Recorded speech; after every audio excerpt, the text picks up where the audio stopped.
আলাইকুম। স্যার আসসালামু আলাইকুম। ওয়ালাইকুম আসসালাম। আসসালামু আলাইকুম Welcome sir. to our lecture 2. Already handout আমাদের মেসেঞ্জার গ্রুপে অ্যাভেলেবল। আপনারা জানেন আজকের টপিকটা, গত ক্লাসেই বলেছিলাম। Our lecture 2 is focused on the romantic poets. আজকে আমরা রোমান্টিক পিরিয়ডের কিছু কবি সম্পর্কে ধারণা নিব। আমাদের স্লাইডটা যদি কোনো কারণে দেখতে প্রবলেম হয় অবশ্যই জানাবেন। আজকের আমাদের স্লাইডটা পুরাটাই based on the book of William J long. William J long বইটা থাকলে আপনাদের এই স্লাইডটা বুঝতে আরো সুবিধা হবে। আমরা সেই বই থেকেই কিছু গুরুত্বপূর্ণ তথ্য, যেগুলো না জানলেই না, সেগুলো নিয়ে আমাদের আজকের এই স্লাইডটা।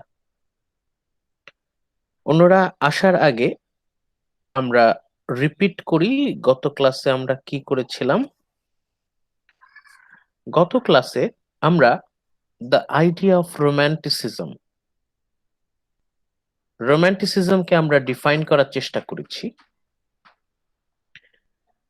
ডিফাইন করার থেকে বেশি গুরুত্বপূর্ণ ছিল আমাদের রোম্যান্টিসিজম কিভাবে জন্ম লাভ করলো, রোম্যান্টিসিজমের উদ্ভব কিভাবে সেটা জানা। আমরা নিও ক্লাসিসিজম এবং রোম্যান্টিসিজম এই দুইটাকে পাশাপাশি আলোচনা করে বলেছিলাম যে romanticism took birth as a reaction against neoclassicism. Romanticism হচ্ছে রিবেলিয়ন এগেইনস্ট রুলস, প্রথাগত নিয়ম কানুনের বিরুদ্ধে বিদ্রোহ।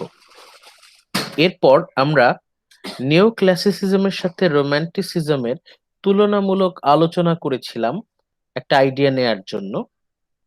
আমরা যদি আজকে শুধু রোম্যান্টিসিজমের মূল কি পয়েন্টস গুলো যদি রিপিট করি, তাহলে আমাদের আজকে সুবিধা হবে ক্লাসটা কন্টিনিউ করতে। Romanticism it focuses on self expression of the artist, শিল্পীর নিজস্ব আত্মপ্রকাশ, মানে শিল্পীর নিজস্ব চিন্তা চেতনা, শিল্পীর নিজস্ব শৈল্পিক চিন্তা ভাবনার উপর গুরুত্বটা বেশি, শিল্পীর মন বোঝাটা বেশি গুরুত্বপূর্ণ। Art, before understanding the art we need to understand the mind of the artist. Romanticism, self-expression of the artist. Romanticism focuses on democracy. Democracy মানে কি? Each and everyone matters. সবার মতামতের গুরুত্ব আছে। যদিও ডেমোক্রেসি শব্দের আরো অর্থ আছে। ডেমোক্রেসি শব্দের মানে হচ্ছে কনসেনসাস অফ দ্য মেজরিটি, বেশিরভাগ মানুষ যেটা বলবে সেটাকে সমর্থন করবে। কিন্তু এই জায়গায় ইন রোম্যান্টিসিজম ডেমোক্রেসি শব্দটার মিনিংটা দাঁড়াবে হচ্ছে everyone matters, each and everyone is important. সব মানুষের গুরুত্ব রয়েছে, কাউকেই অবহেলা করা উচিত নয়। এরপর মিস্টিসিজম। মিস্টিসিজম মানে the study of supernaturals, the study of spirituality. এটা আমাদের একটু পরে আমাদের আরো ক্লিয়ার হবে যখন আমরা উইলিয়াম ব্লেক সম্পর্কে পড়াশোনা করব। এরপর আমরা বললাম যে রোম্যান্টিসিজমের মতে, রোম্যান্টিসিজম এই চিন্তা ভাবনার আলোকে আমরা বলতে পারি নেচার, প্রকৃতি লিডস টু স্পিরিচুয়াল রেভেলেশন। প্রকৃতি আমাদেরকে সবসময় আমাদের মুক্তির পথ দেখায়, প্রকৃতি সবসময় আমাদেরকে শিক্ষা দিতে থাকে। Romanticism,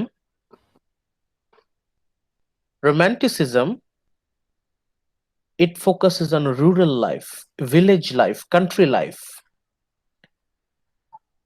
Romanticism sees the evils of civilization and technological progress. রোম্যান্টিসিজমের মতে মানব সভ্যতা এবং প্রযুক্তি মানুষকে কিছু ক্ষতি করে দিচ্ছে। সিভিলাইজেশন, টেকনোলজি, এখানে আমরা কিছু ক্ষতিকর দিক খুঁজে পাই যেটা রোম্যান্টিসিজম আমাদেরকে চোখে আঙ্গুল দিয়ে দেখিয়ে দিচ্ছে। In romanticism, we find the value of primitive and simple people. সাধারণ মানুষ, আদিম মানুষের কথার, তার চিন্তা ভাবনা, মনোভাব, মূল্যবোধ। ভ্যালুস বলতে এখানে মূল্যবোধ, বিশ্বাস। Values, romanticism, it values primitive, simple people. romanticism কি ধরনের মানুষকে গুরুত্ব দিচ্ছে? আদিম, সাধারণ, সাধারণ মানুষকে। romanticism, যারা রোমান্টিক তারা বিশ্বাস করে restraints of society, সমাজের বাধা বিধিনিষেধ result in tyranny and oppression. যদি মানুষকে সবসময় শেকলে বেঁধে রাখা হয়, এই শেকল বলতে সত্যিকারের শেকল না, এই শেকল বলতে নিয়ম কানুনের শৃঙ্খল, ডিসিপ্লিন, শৃঙ্খলার সেই শেকল। মানুষকে যদি সবসময় এই শৃঙ্খলে বন্দি করে রাখা হয়, তবে মানুষের মধ্যে অত্যাচার, নির্যাতন বৃদ্ধি পাবে। মানুষ জন্মমাত্রই মানুষ স্বাধীন, মানুষের অধিকার আছে স্বাধীনভাবে বাঁচার। Everyone deserves to be free. এখানে সমাজের অধিকার নেই মানুষকে শেকলে বন্দি করার। সমাজ কখনো মানুষের থেকে বড় হতে পারে না, সমাজ কখনো মানুষের থেকে বড় হতে পারে না। সমাজ যদি মানুষের উপর নিয়ম কানুন চাপিয়ে দেয়, তবে সেটা অন্যায়, জুলুমবাজ সমাজ। সেটা, সেই সমাজ থেকে কখনোই ভালো কিছু বের হয়ে আসতে পারে না। এক সময় ঠিকই মানুষ প্রতিবাদ করে, বিদ্রোহ করে বেরিয়ে আসবে সেই সমাজ থেকে। লাস্ট পয়েন্টে আমরা বলেছিলাম romanticism focuses on the heart, মানুষের হৃদয়, মানুষের মন। নিওক্লাসিক্যাল পিরিয়ডে ফোকাসটা ছিল দ্য হেড, লজিক, রিজন, যুক্তি, বিজ্ঞান। আর রোম্যান্টিসিজমে এসে ফোকাস করা হচ্ছে দ্য হার্ট, মানুষের হৃদয়, মানুষের অনুভূতি, মানুষের সংবেদনশীলতা, হৃদয়। এরপরে আমরা আলোচনা করেছিলাম the characteristics of romantic writing. এখানে আমরা we discussed about 5 eyes, আমরা 5টা আই নিয়ে আলোচনা করেছিলাম। আইগুলো কি কি? ইমাজিনেশন, কল্পনা। আমরা বলেছিলাম without imagination art is impossible. রোমান্টিকরা, তাদের বিশ্বাস কল্পনা শক্তি যুক্তির থেকে গুরুত্বপূর্ণ। যুক্তি ছাড়া শিল্প প্রতিষ্ঠা সম্ভব, শিল্প সৃষ্টি সম্ভব, কিন্তু কল্পনা শক্তি ছাড়া শিল্প কর্ম সৃষ্টি করা সম্ভব নয়। Without imagination, it is impossible to create art and literature. Intuition, intuition বলতে আমরা বলেছিলাম intuition means instinct, emotions, human emotions, মানুষের চেতনা, প্রবৃত্তি, মানুষের নিজস্ব চেতনা। এই যে ইনটিউশন, এটাকে আমরা লজিক দিয়ে সবসময় ডিফাইন করতে পারবো না, বাট আমাদের মন এটাকে ঠিকই সায় দেবে। আমরা আমাদের জীবনে অনেক সময় এরকম সিচুয়েশনে পড়ি, এরকম পরিস্থিতিতে পড়ি, যখন হয়তো আমাদের লজিক বলছে কোনো কিছু করতে, কিন্তু আমাদের মন সায় দিচ্ছে না। তার মানে আমাদের যে চেতনা, আমাদের যে প্রবৃত্তি, সেটা যুক্তির বিরুদ্ধে। যখনই আমরা দেখবো যে আমাদের মন যুক্তির বিরুদ্ধে কথা বলছে, তখন অবশ্যই আমাদের মনকে আমাদের গুরুত্ব দিতে হবে। Intuition is far more important than logic. Logic বেশিরভাগ সময় দেখা যায় এটা সমাজের বানানো একটা শৃঙ্খলা, একটা শেকলের মতো, আর শ্যাকল অফ সোসাইটি। সমাজ আমাদেরকে বাধ্য করে যুক্তি মেনে চলতে। কিন্তু আমরা যদি আমাদের হৃদয়ে, আমাদের মনের দিকে খেয়াল করি, তাহলে আমরা দেখব যে আমাদের চেতনা সবসময় আমাদেরকে বলবে কোনটা ঠিক, কোনটা বেঠিক। তারপর থার্ড আই, আমরা 3 নম্বর আই আলোচনা করেছিলাম idealism. Idealism means it is possible to create a better world for everyone. আমরা যদি মন দিয়ে চাই, আমাদের মনকে যদি আমরা গুরুত্ব দেই, তাহলে এই অস্থির পৃথিবীতে একটা শান্তির আবহাওয়া প্রতিষ্ঠা করা সম্ভব। It is possible to create heaven in this hell. এটা আমরা বলেছিলাম যে human mind we can't avoid it. আমাদের মনকে কখনো অ্যাভয়েড করা উচিত না। আমাদের মন কি বলে? Follow your heart. We must follow our heart. কারণ আলটিমেটলি আমাদের মন, এখানে মন বলতে আপনার ইম্পালসের কথা আমি বলছি না, যে আমার মন এটা বললো সেটা বললো। এখানে মন বলতে আমি বলছি বিবেকের কথা, আপনার বিবেকের কথা। ইয়োর স্ক্রুপল, ইয়োর কনসিয়েন্স, আপনার বিবেক আপনাকে কি বলছে। Always focus on your conscience. আপনার মন, আপনার বিবেক আপনাকে যে পথে যেতে বলে, অবশ্যই সেটা আপনার কিছুটা হলেও চিন্তা করা উচিত। শুধু অন্ধভাবে আপনি সামাজিক নিয়ম কানুন পালন করবেন, তাহলে আপনি নিজের উপর অবিচার করবেন। After that we have talked about inspiration. যারা রোমান্টিক তারা বলছেন nature is the ultimate inspiration. প্রকৃতির কাছ থেকে আমরা যদি শিক্ষা নেই, nature is our supreme teacher. প্রকৃতি আমাদেরকে শেখাতে পারে। Nature can teach us. Nature, প্রকৃতি আমাদেরকে সবসময় অনুপ্রেরণা দেয় শিল্পকর্ম সৃষ্টি করতে। আমরা যদি প্রকৃতির কথা শুনি, প্রকৃতির কথা মতো যদি আমরা চলতে পারি, then it would be a great path to follow. রোমান্টিকরা বেশিরভাগই আমরা দেখব যে they are influence by nature. প্রকৃতির দ্বারা তারা অনুপ্রাণিত। Last but not the least, one of the most important characteristics is individuality. ব্যক্তিগত মতামত। অন্যরা কি বলল, মানুষ কি বলল, ওরা কি বলল, সমাজ কি বলল, দেশ কি বলল, সরকার কি বলল, ধর্ম কি বলল, এইসবের চাইতে বেশি গুরুত্বপূর্ণ হচ্ছে ব্যক্তি কি বলছে, মানুষ কি বলছে। একজন মানুষ। Ask your self. আপনার ইন্ডিভিজুয়ালিটিকে আপনি জিজ্ঞেস করেন। সেই হিসেবে যদি আমরা দেখি, তাহলে এই আইডিয়ালিজম আর ইন্ডিভিজুয়ালিটি, এই দুইয়ের মধ্যে কিন্তু একটা সংযোগ আছে, তাই না? আমরা যখনই বলছি ফলো ইওর হার্ট, এখানেও কিন্তু আমরা বলছি ইন্ডিভিজুয়ালিটি, যে focus on your mind, your personal self. আপনার ইন্ডিভিজুয়ালিটি, আপনার যে ব্যক্তিত্বতে ফোকাস করেন। এরপর আপনি যখনই মানুষের দিকে তাকাবেন, প্রতিটা মানুষ আলাদা, করতে পারেন না।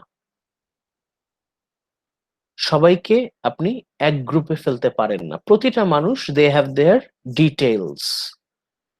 প্রতিটা মানুষের আছে, তারা একজন আরেকজনের থেকে আলাদা। সেই যে তাদের বৈচিত্র্যটা আপনাকে খেয়াল করতে হবে যে তারা কোন দিক থেকে আলাদা এবং কেন আমরা তাদেরকে এক গ্রুপে ফেলে দিই। যদিও একটা গ্রুপের সাথে তাদের আমরা মিল পাই, কিন্তু তারপরেও তাদের মধ্যে বৈচিত্র্য থাকে। রোমান্টিক পোয়েটস তারা ফোকাস করছেন যে একটা মানুষ আরেকটা মানুষের থেকে কোথায় আলাদা, কিভাবে তারা একজন আরেকজনের থেকে আলাদা, আমরা সেটা বোঝার চেষ্টা করব। ইন্ডিভিজুয়ালিটি, তাদের যে ব্যক্তিত্ব, প্রতিটা মানুষের ব্যক্তিত্ব আমরা বোঝার চেষ্টা করব।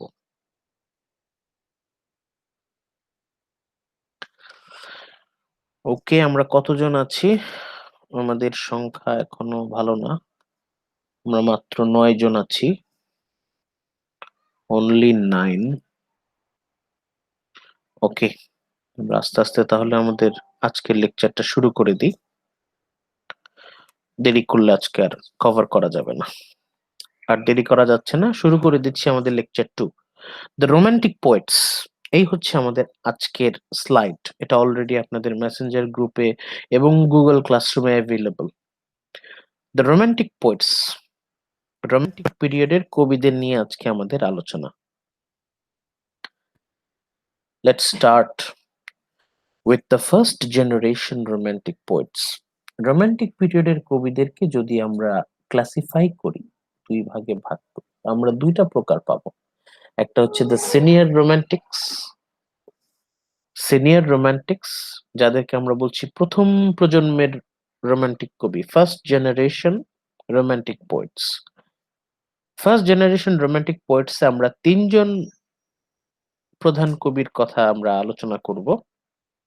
এদের মধ্যে প্রথম জন হচ্ছেন উইলিয়াম ব্লেক। এই উইলিয়াম ব্লেক সম্পর্কে কিন্তু আমরা নিওক্লাসিক্যাল পিরিয়ডের লিটারেচারে আলোচনা করেছিলাম। উইলিয়াম ব্লেক, যদিও তিনি নিওক্লাসিক্যাল পিরিয়ডে উনি লেখালেখি করেছেন, কিন্তু উনার লেখালেখি রোমান্টিক পিরিয়ডকে এনরিচ করেছে। উইলিয়াম ব্লেক, আমরা তাকে বলছি প্রি রোমান্টিক, আদি রোমান্টিক কবি। তিনি রোমান্টিসিজম এই আইডিয়ার উপরে লেখালেখি করেছেন। William Blake, the pre romantic, one of the members of first generation romantic poets. তারপর আমরা আলোচনা করব the contribution of William Wordsworth, one of the most important romantic poets, William Wordsworth. William ওয়ার্ডসওয়ার্থের পর আমরা তারই এক ঘনিষ্ঠ বন্ধু, এবং এরা দুইজন মিলে একসাথে অনেক কাজ করেছেন। The third senior romantic poet is Samuel Taylor Coleridge, S.T. Coleridge. Okay, let's start with William Blake. আপনারা চেষ্টা করবেন যতদূর সম্ভব ইয়ারটা, তাদের জন্মসাল মৃত্যুসালটা মাথায় রাখার জন্য, তাহলে আপনাদের সুবিধা হবে। উইলিয়াম ব্লেক আমাদের প্রি রোমান্টিক্স, আমাদের আদি রোমান্টিক কবি, one of the senior romantic poets. উনি জন্মগ্রহণ করেছিলেন 1757। আমাদের এই ভারতীয় উপমহাদেশে যখন পলাশির যুদ্ধ হয় এবং ইংরেজরা যখন এই দেশটা দখল করে নিচ্ছে, সেই সময়টাতে উইলিয়াম ব্লেক জন্মগ্রহণ করেন 1757, এবং উনি মৃত্যুবরণ করেন 1827। তাহলে উনি কত বছর বেঁচে ছিলেন?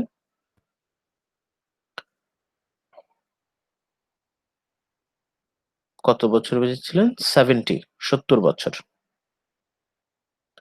70 ইয়ার্স, 70 বছর বয়সে উনি মৃত্যুবরণ করেন। So William Blake, he lived 70 years. তার সম্পর্কে আমরা কিছু তথ্য জোগাড় করি। The most extraordinary literary genius of his age, তার সমসাময়িক, তার সময়কার সবচেয়ে বেশি প্রতিভাবান, সবচেয়ে বেশি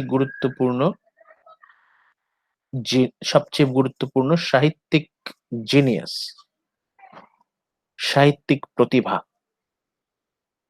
had practically no influence। তবে দুঃখজনক যে উইলিয়াম ব্লেক ওইভাবে তার সমসাময়িক বা তার পরবর্তী কবিদেরকে উনি কোনো ইনফ্লুয়েন্স করতে পারেনি, কোনো প্রভাব বিস্তার করতে পারেনি। কেন প্রভাব বিস্তার করতে পারেননি? দুঃখজনক ব্যাপার হচ্ছে উনি এত প্রতিভাবান একজন কবি, but he was hardly understood. উনার কবিতা বোঝার মতো কোনো সাহিত্য প্রেমী, কোনো কবিতা প্রেমী তখনও জন্মায়নি। বলতে গেলে তাকে কদর করার মতো তার সময়ে কেউ ছিল না। Hardly understood and eccentric poet of pure fancy. ওনার কবিতা এতটাই বেশি বিমূর্ত ছিল, এতটাই বেশি অন্যরকম ছিল, যে তখনকার পাঠক যারা, তখন যারা কবিতা পড়তো, তারা তার কবিতাকে কদর করতে পারেনি, বুঝতে পারেনি কেউ। এতটাই অন্যরকম ছিল তার কবিতা যে মানুষ, বেশিরভাগই যারা কবিতা প্রেমী, তারা উইলিয়াম ব্লেকের কবিতাকে অ্যাভয়েড করত, কারণ বুঝতে পারতো না। They couldn't understand the theme, the meaning of William Blake's poetry. অতএব আমরা বুঝতে পারছি যে উনি তার সময়ের থেকে অনেক বেশি এগিয়ে ছিলেন, very very advanced compared to his contemporaries। তার সমসাময়িক অন্যান্য লেখকদের চাইতে আমরা ব্লেককে পাচ্ছি অনেক বেশি অ্যাডভান্সড। তার জীবনের গুরুত্বপূর্ণ কাজগুলোকে আমরা দুইটা পাবলিকেশনে পাই। একটা হচ্ছে song of innocence and songs of experience.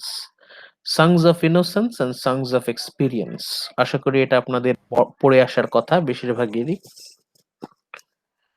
Songs of innocence and songs of experience, এটা যদি আপনারা মনে করে থাকেন, যদি আপনাদের পড়া থাকে, তাহলে আপনারা মনে করতে পারেন এখানে আমরা কি পেয়েছিলাম, কেন এই দুটো পাবলিকেশন, এই দুটো বই গুরুত্বপূর্ণ। উইলিয়াম ব্লেকের songs of innocence and songs of experience কেন গুরুত্বপূর্ণ?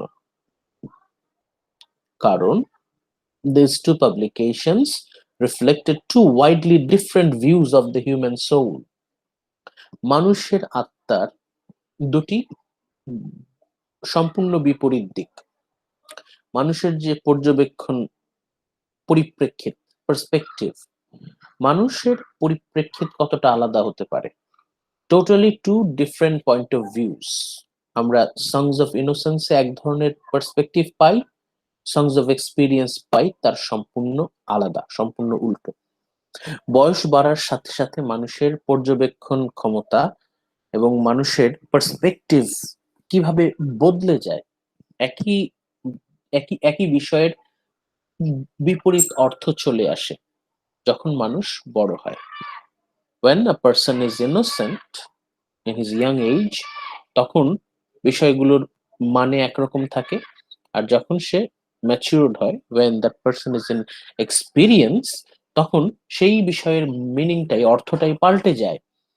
Two totally different views of human soul.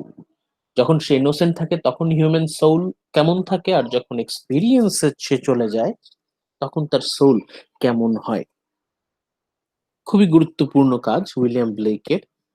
উনি দেখাচ্ছেন এখানে যে মানুষের পার্সপেক্টিভ, মানুষের চিন্তা ভাবনা, মানুষের মানে করার, এই মানে বের করার যে টেন্ডেন্সি, এটা কিভাবে চেঞ্জ হয়ে যায় বয়স বাড়ার সাথে সাথে। তার এই পাবলিকেশন গুলোতে তার মোটামুটি বিখ্যাত কবিতাগুলো কি আছে আমরা একটু দেখে নেই। The evening star, memory, night, love to the muses, spring, summer, the tiger, the lamb, the clod, the clod and the pebble, এগুলো তার বিখ্যাত কবিতা। বিশেষ করে আপনাদের মনে থাকার কথা the tiger and the lamb, the tiger and the lamb, এই দুটো কবিতা যদি আপনারা মনে করতে পারেন তাহলে আপনারা বুঝতে পারবেন, ক্লিয়ার হবে যে কিভাবে মানুষের আত্মার সম্পূর্ণ বিপরীত দুটো দিক উনি ওনার কবিতার মাধ্যমে ফুটিয়ে তুলছেন। Let's move on. Blake's mysticism in his works of middle life. Blake উনি এমনভাবে তার সময়কার জীবনচিত্র আমাদের সামনে তুলে ধরেছেন যে আমরা তাকে একজন মিস্টিক পোয়েট, একজন মরমী কবি বলতে পারি। মিস্টিসিজম মানে উনার কবিতায় আমরা সুপার ন্যাচারাল এলিমেন্টস পাই, স্পিরিচুয়াল এলিমেন্টস আমরা পাই তার কবিতায়। Eurasian, Gates of Paradise, Marriage of Heaven and Hell, America, the French Revolution, or the Vision of Daughters of Albion. এখন আপনারা এখানে ব্লেকের একটা বিখ্যাত কাজের নাম দেখতে পাচ্ছেন, the French revolution. William Blake উনি ফ্রেঞ্চ রেভলিউশন নামে একটা কবিতার বই বের করেছিলেন। তাহলে অবশ্যই বুঝতে পারছেন যে ফ্রেঞ্চ রেভলিউশন, ফরাসি বিপ্লব, উইলিয়াম ব্লেককে কতখানি অনুপ্রাণিত করেছিল, কতখানি ইনফ্লুয়েন্স করেছিল। এবং তার কবিতার মাধ্যমে উনি শুধু ঐতিহাসিক বিষয়গুলো স্পর্শ করেছেন তাই না, একই সাথে William Blake is declared through his writing that he is a mystic poet. তার কবিতায় আমরা স্পিরিচুয়াল টাচ পাচ্ছি, metaphysical world, beyond this material world. আমরা বাস্তবতা বলতে যা বুঝি উনি তাকে ভেদ করে, উনি এই আমাদের জাগতিক চিন্তা ভাবনাকে ভেদ করে উনার লেখায় আমরা পরাবাস্তব কিছু উপাদান পাই। হিজ জেরুজালেম অ্যান্ড মিল্টন, তার একটা বিখ্যাত লেখা, বিখ্যাত কবিতার বই। It is too obscure to have any literary value. এখনো পর্যন্ত অনেক সাহিত্যপ্রেমী, সাহিত্যরসিক ওনার জেরুজালেম এন্ড মিল্টন এই কবিতার বইয়ের অধিকাংশ অর্থ এখনো পর্যন্ত মানুষের অজানা। এতটাই রহস্যময় তার লেখা। উইলিয়াম ব্লেক উনি এতটাই এনিগম্যাটিক, এতটাই মিস্টেরিয়াস পোয়েট যে ওনার এইটা এত বেশি অবস্কিউর, মানে অর্থগুলো পরিষ্কার না, অর্থগুলো অনেকটা আন্দাজ করে করে বুঝে নিতে হয়। কিন্তু এখনো পর্যন্ত কোনো লিটারেরি এক্সপার্ট তারা দাবি করতে পারবে না যে তারা এই কবিতার বইয়ের কবিতাগুলো বুঝেছে, পুরোপুরি বুঝেছে, সেই দাবি তারা করতে পারছে না। To read any of this works casually, আমরা যদি খুব সারফেস লেভেলে পড়ি, মন দিয়ে যদি না পড়ি, ক্যাজুয়ালি জাস্ট হালকা যদি আমরা সিম্পলি রিড আউট করার চেষ্টা করি, is to call the author, তখন আমাদের মনে হবে William Blake is a transcendental madman, তাকে আমাদের পাগল মনে হবে। মানে আমরা যদি সারফেস লেভেলে তার লেখাগুলো বোঝার চেষ্টা করি, আমাদের মনে হবে উইলিয়াম ব্লেক উনি মানসিকভাবে অসুস্থ, খুবই অসংলগ্ন, খুবই অসুস্থ কথাবার্তা আমরা খুঁজে পাই। কিন্তু সেটা হচ্ছে শুধু উপরে সারফেস লেভেলে। আমরা যতক্ষণ না পর্যন্ত সেটা ডিপ লেভেলে রিয়েলাইজ না করতে পারবো, ততক্ষণ পর্যন্ত আমরা শুধু ভুল বুঝে যাব উইলিয়াম ব্লেককে। উইলিয়াম ব্লেক এতটাই রহস্যময় একজন। The study of Blake's songs and his genius, আমরা তার কবিতা, তার গান এবং তার প্রতিভা, এটাকে যদি সত্যি সত্যি কদর করতে চাই, তাহলে আমাদেরকে খুব মন দিয়ে চিন্তা ভাবনা করতে হবে। কারণ বেশিরভাগ যারা সাহিত্য সমালোচক তারা উইলিয়াম ব্লেককে বলেছেন হি ইজ অ্যান ইনকম্প্রিহেন্সিবল চাইল্ড। একজন কম্প্রিহেন্সিবল মানে হচ্ছে যা বোঝা যায়, ইনকম্প্রিহেন্সিবল মানে বোধের অতীত, বোধগম্য না।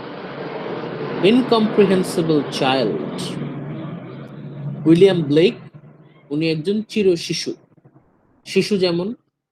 শিশুরা যেমন তাদের কিছু কথা বোঝা যায়, কিছু কথা বোঝা যায় না, তাদের অনেক কথাই ধরা যায় না, কিছুটা কল্পনা, কিছুটা বাস্তবতা। Who asked about the land of dreams. আচ্ছা, খুবই গুরুত্বপূর্ণ এখানে একটা পয়েন্ট পাচ্ছি। উইলিয়াম ব্লেক তার কবিতায় আমরা পাই the description of the land of dreams. উনি কল্পনার জগতের কথা বলছেন, কল্পনার দেশের কথা বলছেন, দ্য ল্যান্ড অফ ড্রিমস।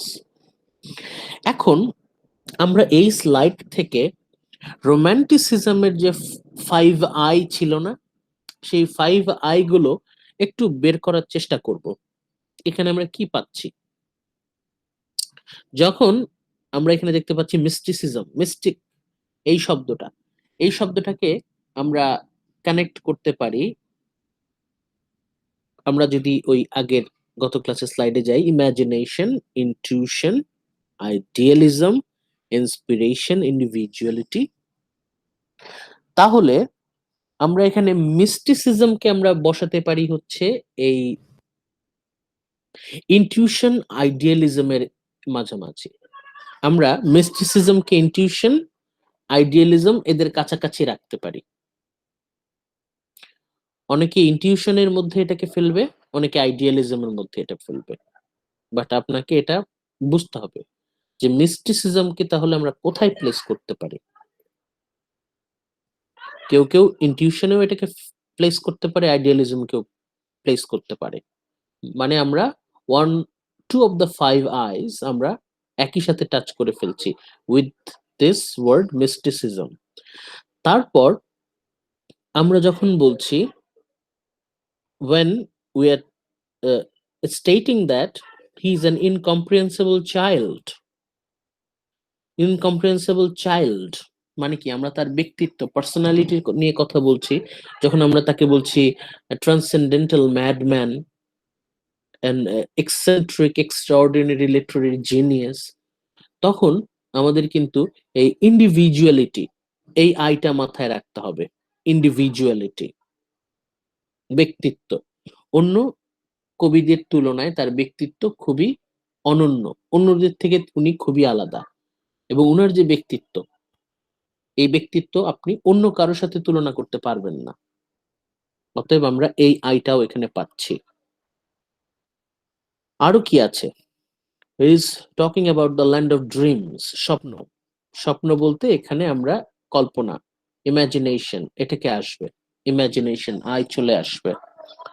বাকি রইল কি? ইন্সপিরেশন। ইন্সপিরেশনও আছে। Imagination is inspiration. এখানে আমরা উইলিয়াম ব্লেক, উনি ইন্সপিরেশন পাচ্ছেন হচ্ছে স্বপ্ন থেকে। William Blake is getting inspiration from dreams. এবং আমরা যদি তার কবিতাগুলো পড়ি, এখানে আমরা নেচার, প্রকৃতিরও ইনফ্লুয়েন্স পাই। Nature, nature is a very, তার মানে কি? মানে কি দাঁড়ালো? যে আমরা উইলিয়াম ব্লেকের মধ্যে এই সবগুলো উপাদানই আমরা পেতে পারি। আমরা যদি ডিটেলসে যাই, আপনারা এই স্লাইডের উপর বেস করে যদি এই উইলিয়াম জে লং বইটা ফলো করেন, তাহলে কিন্তু আপনারা ব্লেক সম্পর্কে আইডিয়া পেয়ে যাবেন। এবং তখনই আপনাদের ক্লিয়ার হবে যে কিভাবে, how could we find five eyes, এইগুলো আমরা কিভাবে উইলিয়াম ব্লেকের মধ্যে পেতে পারি। আলটিমেটলি আমরা কি চাই?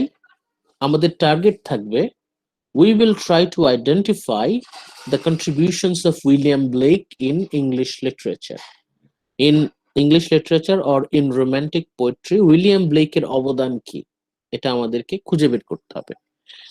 আপনাদেরকে খুব বেশি কষ্ট করতে বলবো না, আপনাদের তো বই দেয়া আছে, আপনারা উইলিয়াম জে লং বইটা স্টাডি করবেন, এবং আই ফর ইভান্স বইটা যদি পারেন, এই দুইটা বই থেকে আপনারা উইলিয়াম ব্লেকের অবদানগুলো খুব ইজিলি খুঁজলেই পেয়ে যাবেন। আজকে তো আপনাদেরকে কিছু ইঙ্গিত দেয়াই হলো, এই এই এই স্লাইডটাতে কিছু টিপস, কিছু ইন্ডিকেশন আপনাদের দেয়া হলো। এখন আপনারা এইভাবেই বের করার চেষ্টা করবেন। উইলিয়াম জে লং এর বইটা ফলো করলেই হবে। আর যদি আপনার হাতে সময় থাকে, আপনি আই ফর ইভান্স এই বইটা থেকে আপনি পাবেন উইলিয়াম ব্লেকের অবদান। কন্ট্রিবিউশন বলতে উনি রোমান্টিক পোয়েট্রিতে উনার অবদান কি, কোন লজিকের ভিত্তিতে, কোন পয়েন্টের ভিত্তিতে আমরা বলতে পারি যে William Blake is first generation romantic poet.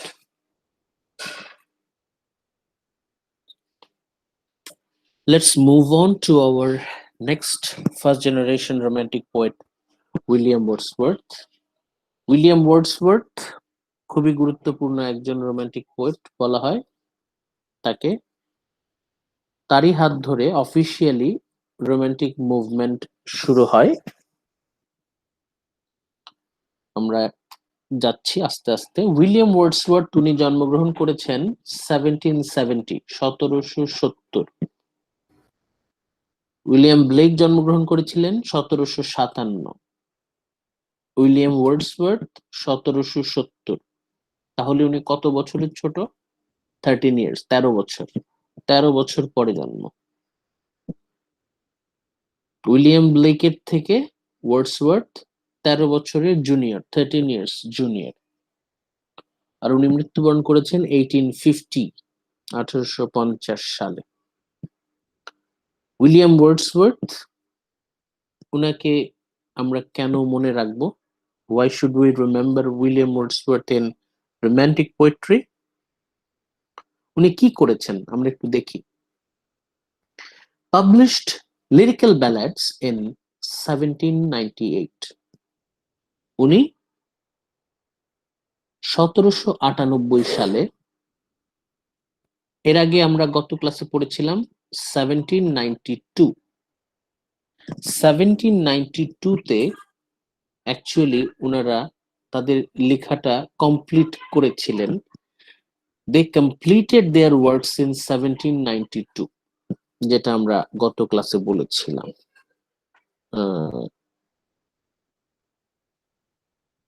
আপনাদেরকে দেখাচ্ছি।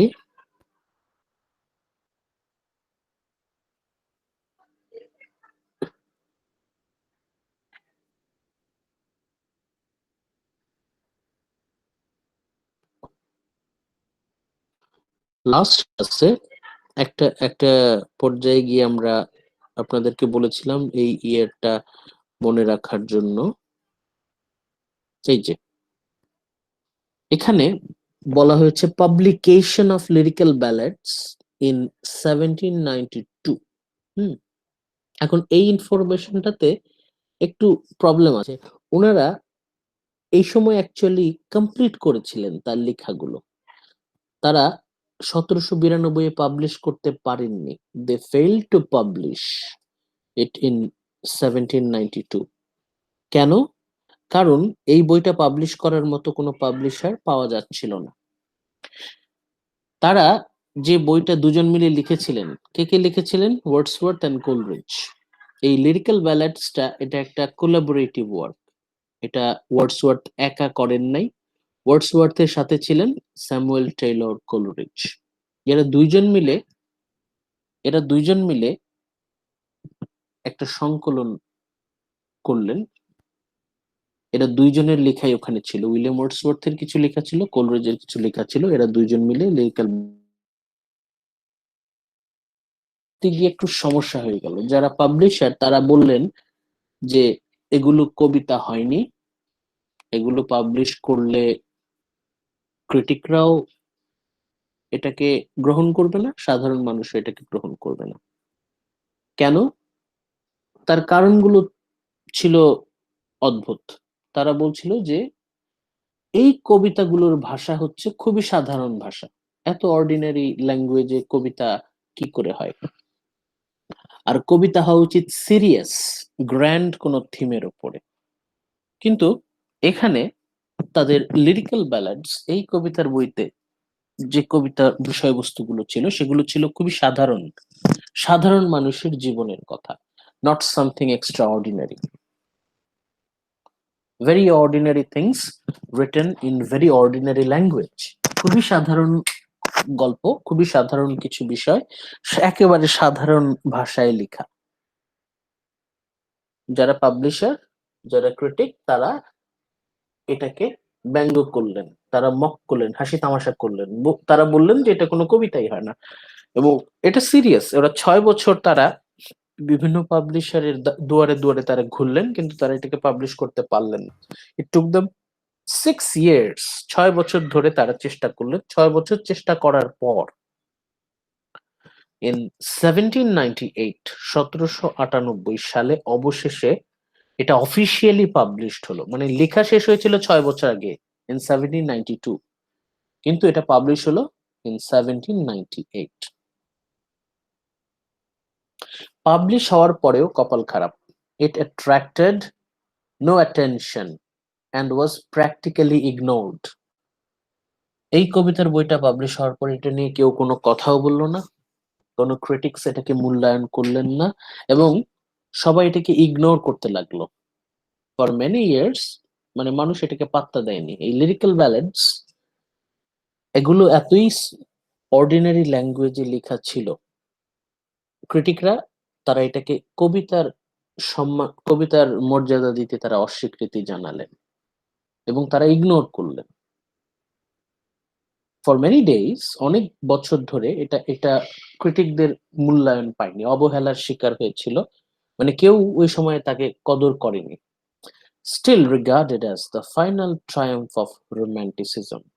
কিন্তু এই লিরিক্যাল ব্যালাডসকে বলা হয় দ্য ট্রায়াম্ফ, চূড়ান্ত প্রকাশ, চূড়ান্ত আত্মপ্রকাশ বা বিজয়। রোম্যান্টিসিজম আত্মপ্রকাশ করছে লিরিক্যাল ব্যালাডস এর মাধ্যমে। The publication of lyrical ballads, এই 1798 কে অনেকে বলে the birth year of romantic poetry. English romantic পোয়েট্রির জন্মসাল অনেকে বলে 1798। কেউ কেউ বলে 1792, কেউ কেউ বলে 1798। এই সময়টাতে ইংরেজি রোমান্টিক কবিতা, English romantic poetry officially it got published. এখন এটা কিন্তু একটা কোলাবোরেটিভ ওয়ার্ক। উইলিয়াম ওয়ার্ডসওয়ার্থেরও এখানে অবদান আছে, কোলরিজেরও এখানে অবদান আছে। এটার বিশেষত্ব কি? আমরা বিশেষত্বগুলো আমরা তার পরের পয়েন্টে পাচ্ছি। লিরিক্যাল ব্যালাডস, এই কবিতার বইতে উইলিয়াম ওয়ার্ডসওয়ার্থ যে কয়টা কবিতা পাবলিশ করেছিলেন তার বেশ কিছু কবিতা এই বইতে পাবলিশ হয়। Here William Wordsworth portrayed the charm of novelty to things of everyday. মানে কি? Novelty to things of everyday, আমাদের দৈনন্দিন জীবনে আমরা প্রতিদিন আমাদের চোখে পড়ে খুবই সাধারণ বিষয়ের মধ্যে অসাধারণ কিছু খুঁজে বের করা। দৈনন্দিন জীবনে আমরা সারাদিন মানে প্রতিদিনই আমাদের চোখে পড়ে খুবই সাধারণ, কিন্তু সেই সাধারণ বিষয়গুলোকে অসাধারণ ভাবে দেখা। Looking at ordinary things with an extra ordinary I, সাধারণ বিষয়ের মধ্যেও অসাধারণ কিছু খুঁজে বের করা। উইলিয়াম ওয়ার্ডসওয়ার্থ মানে খুবই অর্ডিনারি কোন একটা বিষয়কে এমন ভাবে উনি কবিতার মাধ্যমে তুলে ধরতেন যে সাধারণ বিষয়ও হয়ে উঠত অসাধারণ। অসাধারণ। The loveliness and the wonders of nature, প্রকৃতি কত সুন্দর হতে পারে। প্রকৃতি নিওক্লাসিক্যাল লিটারেচার 18th সেঞ্চুরি লিটারেচারে প্রকৃতি অবহেলার শিকার হয়েছে। আমরা লিটারেচারে ওইভাবে প্রকৃতিকে খুঁজে পাইনি, প্রকৃতি অনেকটাই অদৃশ্য। Nature was neglected, nature was neglected in neoclassical literature. William Wordsworth তার কবিতায় আমরা প্রকৃতি কত সুন্দর হতে পারে তার কিছু বর্ণনা পাই। Nature is the ultimate source of beauty, প্রকৃতি কত সুন্দর হতে পারে তার বর্ণনা আমরা তার কবিতার মধ্যে পাই। এবং তার কবিতায় এতই সুন্দর করে উনি প্রকৃতিকে তুলে ধরেছেন যে উনি কবিতার মাধ্যমে দেখিয়েছেন যে nature it is the reflection of the living god, in nature is the manifestation of god. উনি প্যান্থিজমে বিশ্বাস করতেন, উনি বিশ্বাস করতেন নেচার ইজ দ্য ক্রিয়েটর, এই যে প্রকৃতি আমাদের সামনে যা কিছু এভরিওয়্যার, সবকিছুতে ঈশ্বর বিদ্যমান। দ্য গড পারমিয়েটস এভরিওয়্যার, সবকিছুতে ঈশ্বর সর্বদা বিরাজমান। এবং এই প্রকৃতিকে উনি প্রায় উপাসনা করতেন। এই যে নেচার, প্রকৃতিকে উপাসনা করা, প্রেইং নেচার, এটাকে উনি একটা ধর্মের লেভেলে নিয়ে গেছেন। উইলিয়াম ওয়ার্ডসওয়ার্থ তার রিলিজিয়াস পয়েন্ট অফ ভিউ থেকে উনি নেচারকে দেখতেন এই যে প্রকৃতির মধ্যে ঈশ্বরকে খুঁজে পাওয়া, বলা যে ঈশ্বর বিরাজমান প্রকৃতির প্রতিটি উপাদানে। God permeates in every elements of the nature. এই যে আইডিয়াটা, এটাই হচ্ছে ওনার প্যান্থিজম, প্যান্থিস্টিক রিলিজিয়াস ফিলসফি। উনি প্রকৃতিকে এত বেশি গুরুত্ব দিয়েছেন, উনি প্রকৃতির দ্বারা এত বেশি ইন্সপায়ার্ড, ইনফ্লুয়েন্সড, যে ওয়ার্ডসওয়ার্থ মানেই আমরা তাকে দ্য নেচার পোয়েট, প্রকৃতির কবি নামে ডাকি, দ্য নেচার পোয়েট। তার কবিতার মূল বিষয়বস্তু হচ্ছে প্রকৃতি। উনি যাই লিখেছেন জীবনে, the most important theme is nature. There is none that compares with him in the truthfulness of his representation. উনি প্রকৃতিকে তার কবিতার মাধ্যমে ফুটিয়ে তুলেছেন। তার লেখার মধ্যে আমরা কোনো অতিরঞ্জন, কোনো এক্সাজারেশন, কোনো এক্সট্রা ড্রামা পাই না। প্রকৃতিকে উনি যেমন দেখছেন হুবহু তেমনই তুলে ধরছেন, কোন রকম অতিরঞ্জন, এক্সাজারেশন নেচার ডিসক্রিপশনে পাই না। He is loyal, he is faithful, he is 100% sincere, 100% truthful in his representation. এখন বিষয়টা হচ্ছে, যখন আমরা এক্সাজারেট করি তখন আমাদের লেখাগুলো কিন্তু অনেক ইন্টারেস্টিং হয়, দেখতে মজা লাগে, পড়তে মজা লাগে।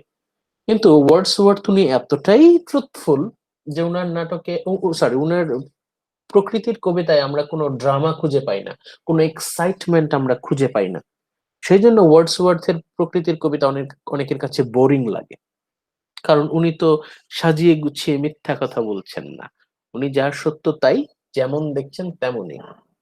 এই জন্য ওয়ার্ডসওয়ার্থের লেখা অনেকটা ডকুমেন্টারির মতো, রিপোর্টের মতো, very boring. Very simple and boring. উনি এতটাই ট্রুথফুল যে উনি অনেক ওনার মধ্যে যদি আপনারা যদি আশা করেন যে ওনার প্রকৃতির কবিতা পড়ে আপনি এক্সাইটেড হবেন, সেটা আপনি ভুল ভাববেন। তাহলে ওনার কবিতাগুলো হচ্ছে just like writing documentary, writing reports. উনি প্রকৃতিকে এমন ভাবে রিপ্রেজেন্ট করেছেন যে as if Wordsworth is recording a documentary. ডকুমেন্টারিতে যেভাবে হুবহু যা দেখা হচ্ছে তাই। নো আদার পোয়েটস এখন এই যে উনি এমন ভাবে প্রকৃতিকে তুলে ধরেছেন, অন্য কবির মধ্যে আমরা এটা পাই না। No other poet ever found such abundant beauty in common world. সাধারণ পৃথিবীতে আমাদের দৈনন্দিন সারাক্ষণ সবসময় আমাদের চোখে পড়ছে প্রকৃতি। এই সারাক্ষণই আমাদের চোখের সামনে প্রকৃতি তার সৌন্দর্য নিয়ে হাজির, কিন্তু আমরা সারাক্ষণই দেখছি, এই জন্য তার কদর বুঝতে পারছি না। উইলিয়াম ওয়ার্ডসওয়ার্থ আমাদেরকে বারবার মনে করিয়ে দেওয়ার চেষ্টা করছেন যে আমরা দেখেও দেখছি না, আমাদের চোখের সামনে আছে অথচ আমরা দেখছি না। কতটা সুন্দর, কতটা মাধুর্যপূর্ণ, এটা কিন্তু আমরা বুঝতে পারছি না।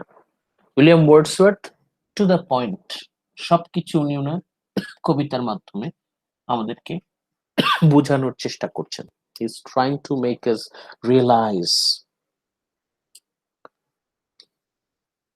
তার একটা বিখ্যাত কবিতা আছে, আপনাদের অনেকেরই হয়তো পড়া থাকবে, lines written a few miles above Tintern Abbey. কবিতাকে আপনারা টিনটন অ্যাবে নামে হয়তো পড়ে থাকতে পারেন। এখানে আপনি যদি টিনটন অ্যাবে কবিতাটার কথা মনে করেন তাহলে দেখবেন যে কত চমৎকার ভাবে উনি খুবই সাধারণ প্রকৃতির খুব সাধারণ রূপ উনি এত অসাধারণ ভাবে আমাদের চোখের সামনে তুলে ধরছেন।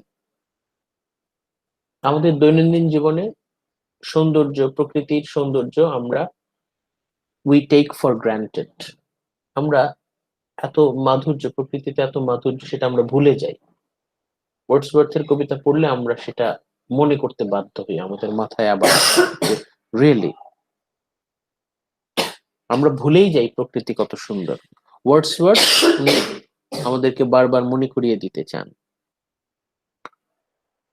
ওয়ার্ডসওয়ার্থস অ্যাবসলিউট সিম্পলিসিটি।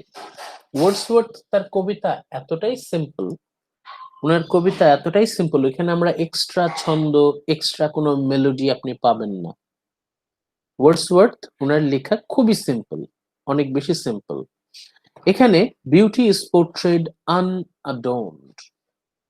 সৌন্দর্য, প্রকৃতির সৌন্দর্যকে উনি একদম কোন রকম অলংকার ছাড়া, অতিরিক্ত কোনো অলংকার ছাড়া উনি যা দেখছেন তাই। উনি এখানে ওনার কল্পনার চোখ দিয়ে যতটা না দেখছেন তার চেয়ে উনি ওনার সত্যিকারের চোখ দিয়ে দেখছেন। উনি যা দেখছেন উনি তাই রচনা করে যাচ্ছেন। এক্সট্রা কোনো এম্বেলিশমেন্ট, এক্সট্রা অতিরিক্ত কোনো অলংকার, কোনো অতিরঞ্জন আমরা তার কবিতায় পাই না। এবং লেখার ভাষা, কবিতার ভাষা ইজ এভরিডে অর্ডিনারি ল্যাঙ্গুয়েজ। দৈনন্দিন জীবনে যে আমরা খুবই সাধারণ, অতি সাধারণ ভাষা ব্যবহার করি, খুবই সাধারণ এভরিডে ল্যাঙ্গুয়েজ, কোন রকম জটিল কঠিন ভাষা না, পাণ্ডিত্যপূর্ণ ভাষা না, পলিশড ভাষা না, ফর্মাল ল্যাঙ্গুয়েজে লেখা হচ্ছে না কবিতা। কবিতা লেখা হচ্ছে একদম সাধারণ দৈনন্দিন এভরিডে ল্যাঙ্গুয়েজে, এভরিডে অর্ডিনারি ল্যাঙ্গুয়েজ। এই যে writing poetry in everyday ordinary language, খুবই সাধারণ ভাষায় সাধারণ জীবনের গল্প। William Wordsworth's poetry is written in everyday ordinary language and it tells the story of ordinary people. সাধারণ মানুষের গল্প সাধারণ মানুষের ভাষায়। sophisticated people দের sophisticated ভাষাকে উনি ইগনোর করেছেন। ওয়ার্ডসওয়ার্থ ওনার কথা হচ্ছে কবিতা যদি আমরা লিখতে চাই, কবিতায় আমাদের জীবনে সাধারণ মানুষের কথা থাকতে হবে, কবিতার ভাষা হতে হবে সাধারণ মানুষের দৈনন্দিন জীবনের ভাষা। Nothing extra, nothing exceptional, very simple.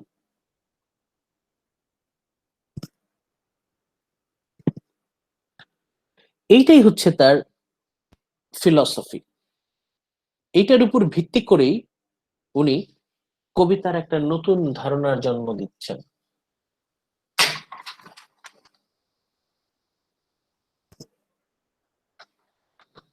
উনি কবিতার নতুন ধারণার জন্ম দিচ্ছেন। ওয়ার্ডসওয়ার্থ অফটেন সো এই পার্টটা আপনারা একটু হয়তো বাদ পড়ে গেছে, দেখেন। রিফর্মিং পোয়েট্রি তো ঠিক আছে, উনি কবিতাকে নতুন করে সাজাচ্ছেন নিজের মতো করে। অর আপহোল্ডিং দ্য মোরাল ল, এবং উনি ফোকাস করছেন আরেকটা জায়গায়। উইলিয়াম ওয়ার্ডসওয়ার্থ তার কবিতার মাধ্যমে উনি তুলে ধরছেন মোরাল ল, মোরালিটি নৈতিকতা এবং মানবিকতা, নৈতিকতা মানবিকতা। এই পার্টটা মনে রাখেন, এই পার্টটা আমরা ওই যে আই এর সাথে কানেক্ট করব। ওকে, আমরা নেক্সট পয়েন্টে আসি। Wordsworth often so wooden and prosy, absolutely without humor। খুবই গুরুত্বপূর্ণ। ওয়ার্ডসওয়ার্থ ওনার কবিতা হচ্ছে গদ্যময়, প্রোজি, দেখেন কি লেখা, প্রোজ থেকে প্রোজি, গদ্যময়, অ্যাবসলিউটলি উইদাউট হিউমার। তার কবিতায় আমরা কোনো হাস্যরস খুঁজে পাই না। অনেকের কবিতা আছে পড়ে বেশ আনন্দ হয়, মানে এক্সট্রা হিউমার থাকে, লুকানো হিডেন লাফটার থাকে, যেটা পড়ে হয়তো ভালো লাগে, হাসি পায়। কিন্তু উইলিয়াম ওয়ার্ডসওয়ার্থ তার কবিতায় এরকম আমরা কোনো হিডেন লাফটার, হিডেন টুইস্ট পাই না। তার কবিতা অনেকটা বোরিং, গদ্যময়, যেটা একটু আগে বললাম। He is seldom graceful and only occasionally inspired, মানে তার লেখা অনেক বোরিং। মানে যারা সাহিত্য প্রেমী সাধারণ পাঠকদের কাছে হয়তো ওয়ার্ডসওয়ার্থ ততটা আকর্ষণীয় কবি নন, কারণ তার কবিতায় আমরা ওইরকম ড্রামা, হিউমার, লাফটার খুঁজে পাই না। তার কবিতা গদ্যময় কবিতা, কবিতা পড়তে গেলে মনে হয় যে আমরা গদ্য পড়ছি, রচনা পড়ছি। এটা হচ্ছে তার স্পেশাল, এটা হচ্ছে তার, যদিও মানে দর্শক পছন্দনীয় না, কিন্তু তারপরেও এটা উইলিয়াম ওয়ার্ডসওয়ার্থের ইন্ডিভিজুয়ালিটি। মেজর ওয়ার্ক, উইলিয়াম ওয়ার্ডসওয়ার্থের জীবনের বড় কাজগুলো কি কি? উইলিয়াম ওয়ার্ডসওয়ার্থ তার জীবনের সবচেয়ে বড় কাজগুলোর মধ্যে একটি হচ্ছে দ্য প্রিলিউড। দ্য প্রিলিউড আপনারা অবশ্যই মনে রাখবেন, হাইলাইট করা হলো, দেখেন আপনারা দেখে নেন। দ্য প্রিলিউড, প্রিলিউড এই কাজটা কেন গুরুত্বপূর্ণ? Why should we value, why should we appreciate this work? এই বইটাকে কেন আমরা গুরুত্ব দিচ্ছি? গুরুত্ব দিচ্ছি কারণ the prelude treating of the growth of a poet's mind, একজন কবির মন, talent, mind of a poet, একজন কবির ট্যালেন্ট, একজন কবির মন মানসিকতা কিভাবে গ্রোথ হচ্ছে, কিভাবে সেটা ম্যাচিওর্ড হচ্ছে, মানে একজন কবি কিভাবে কবি হয়ে উঠছে, তার কবি হয়ে ওঠার গল্প। ম্যাচিউরিটি অ্যাজ এ পোয়েট, একজন পোয়েট তার ম্যাচিউরিটি কিভাবে অ্যাচিভ করছে, the process of achieving maturity of a poet, সেই ম্যাচুরিটি, পরিপক্কতা অর্জনের গল্প, একজন কবির বেড়ে ওঠার গল্প। কবি কিভাবে বড় হচ্ছে, কবি কিভাবে বেড়ে উঠছে, তার মধ্যে পরিপক্কতা, ম্যাচুরিটি কিভাবে আসছে, সেই গল্পটা আমরা পাই তার দ্য প্রিলিউডের মধ্যে। এটা অনেকটাই অটোবায়োগ্রাফিক্যাল, মানে উইলিয়াম ওয়ার্ডসওয়ার্থ উনি নিজে যেভাবে ধীরে ধীরে ম্যাচিওর্ড হচ্ছেন, তার যে পোয়েটিক মাইন্ড যেভাবে সেটা এনরিচড হচ্ছে, ম্যাচিওর্ড হচ্ছে, সেটারই অটোবায়োগ্রাফিক্যাল অ্যাকাউন্ট আমরা পাই দ্য প্রিলিউডে। এরপর আরেকটা গুরুত্বপূর্ণ লেখা, আরেকটা গুরুত্বপূর্ণ বই উইলিয়াম ওয়ার্ডসওয়ার্থের লেখা দ্য রিক্লুজ। দ্য রিক্লুজ এটাও তার খুবই গুরুত্বপূর্ণ একটা বই। এই বইতে উনি কি লিখেছেন? In this book he treats nature, man and society. এখানে এই রেক্লুস বইটাতে উনি প্রকৃতি, মানুষ এবং সমাজ সম্পর্কে লিখেছেন। প্রকৃতি। আপনি উইলিয়াম ওয়ার্ডসওয়ার্থের মধ্যে এখন আমরা যদি এই 5 I যদি খুঁজতে চাই,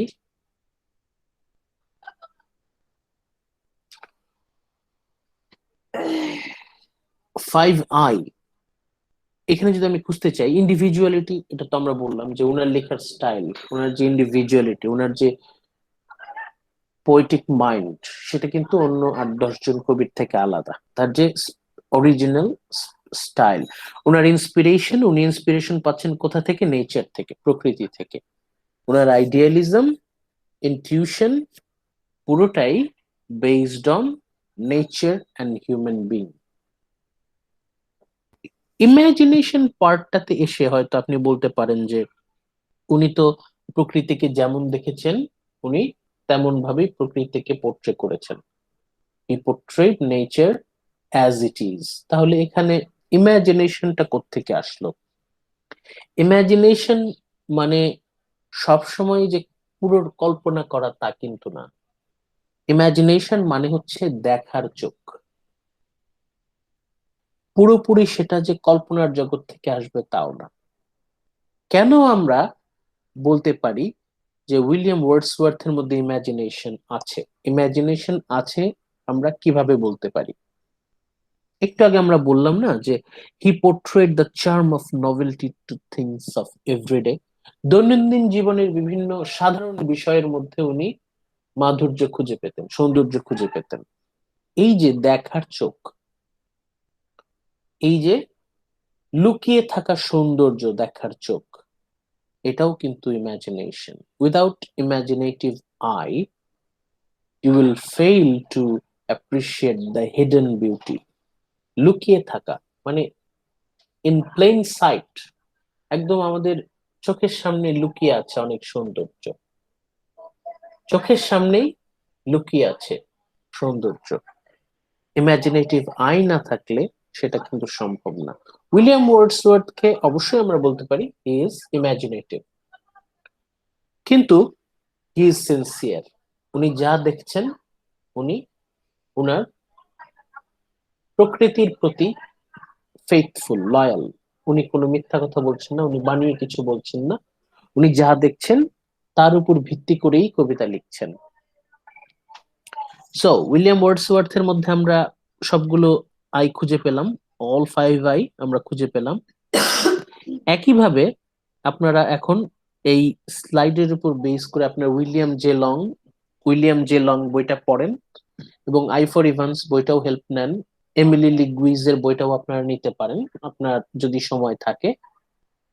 আপনি উইলিয়াম ওয়ার্ডসওয়ার্থের যে কন্ট্রিবিউশন রোমান্টিক লিটারেচারে, in English romantic poetry, William ওয়ার্ডসওয়ার্থের অবদানগুলো কি কি, মানে খুব, মানে আপনি স্কিম করে এই বইগুলো থেকে আপনি খুব ইজিলি কালেক্ট করতে পারেন যে তার বৈশিষ্ট্যগুলো কি, উনি উনার অবদানগুলো কি কি, কি কারণে আমরা উইলিয়াম ওয়ার্ডসওয়ার্থকে রোমান্টিক পোয়েট বলতে পারি, উনি কি করেছেন in literature, what was his contribution.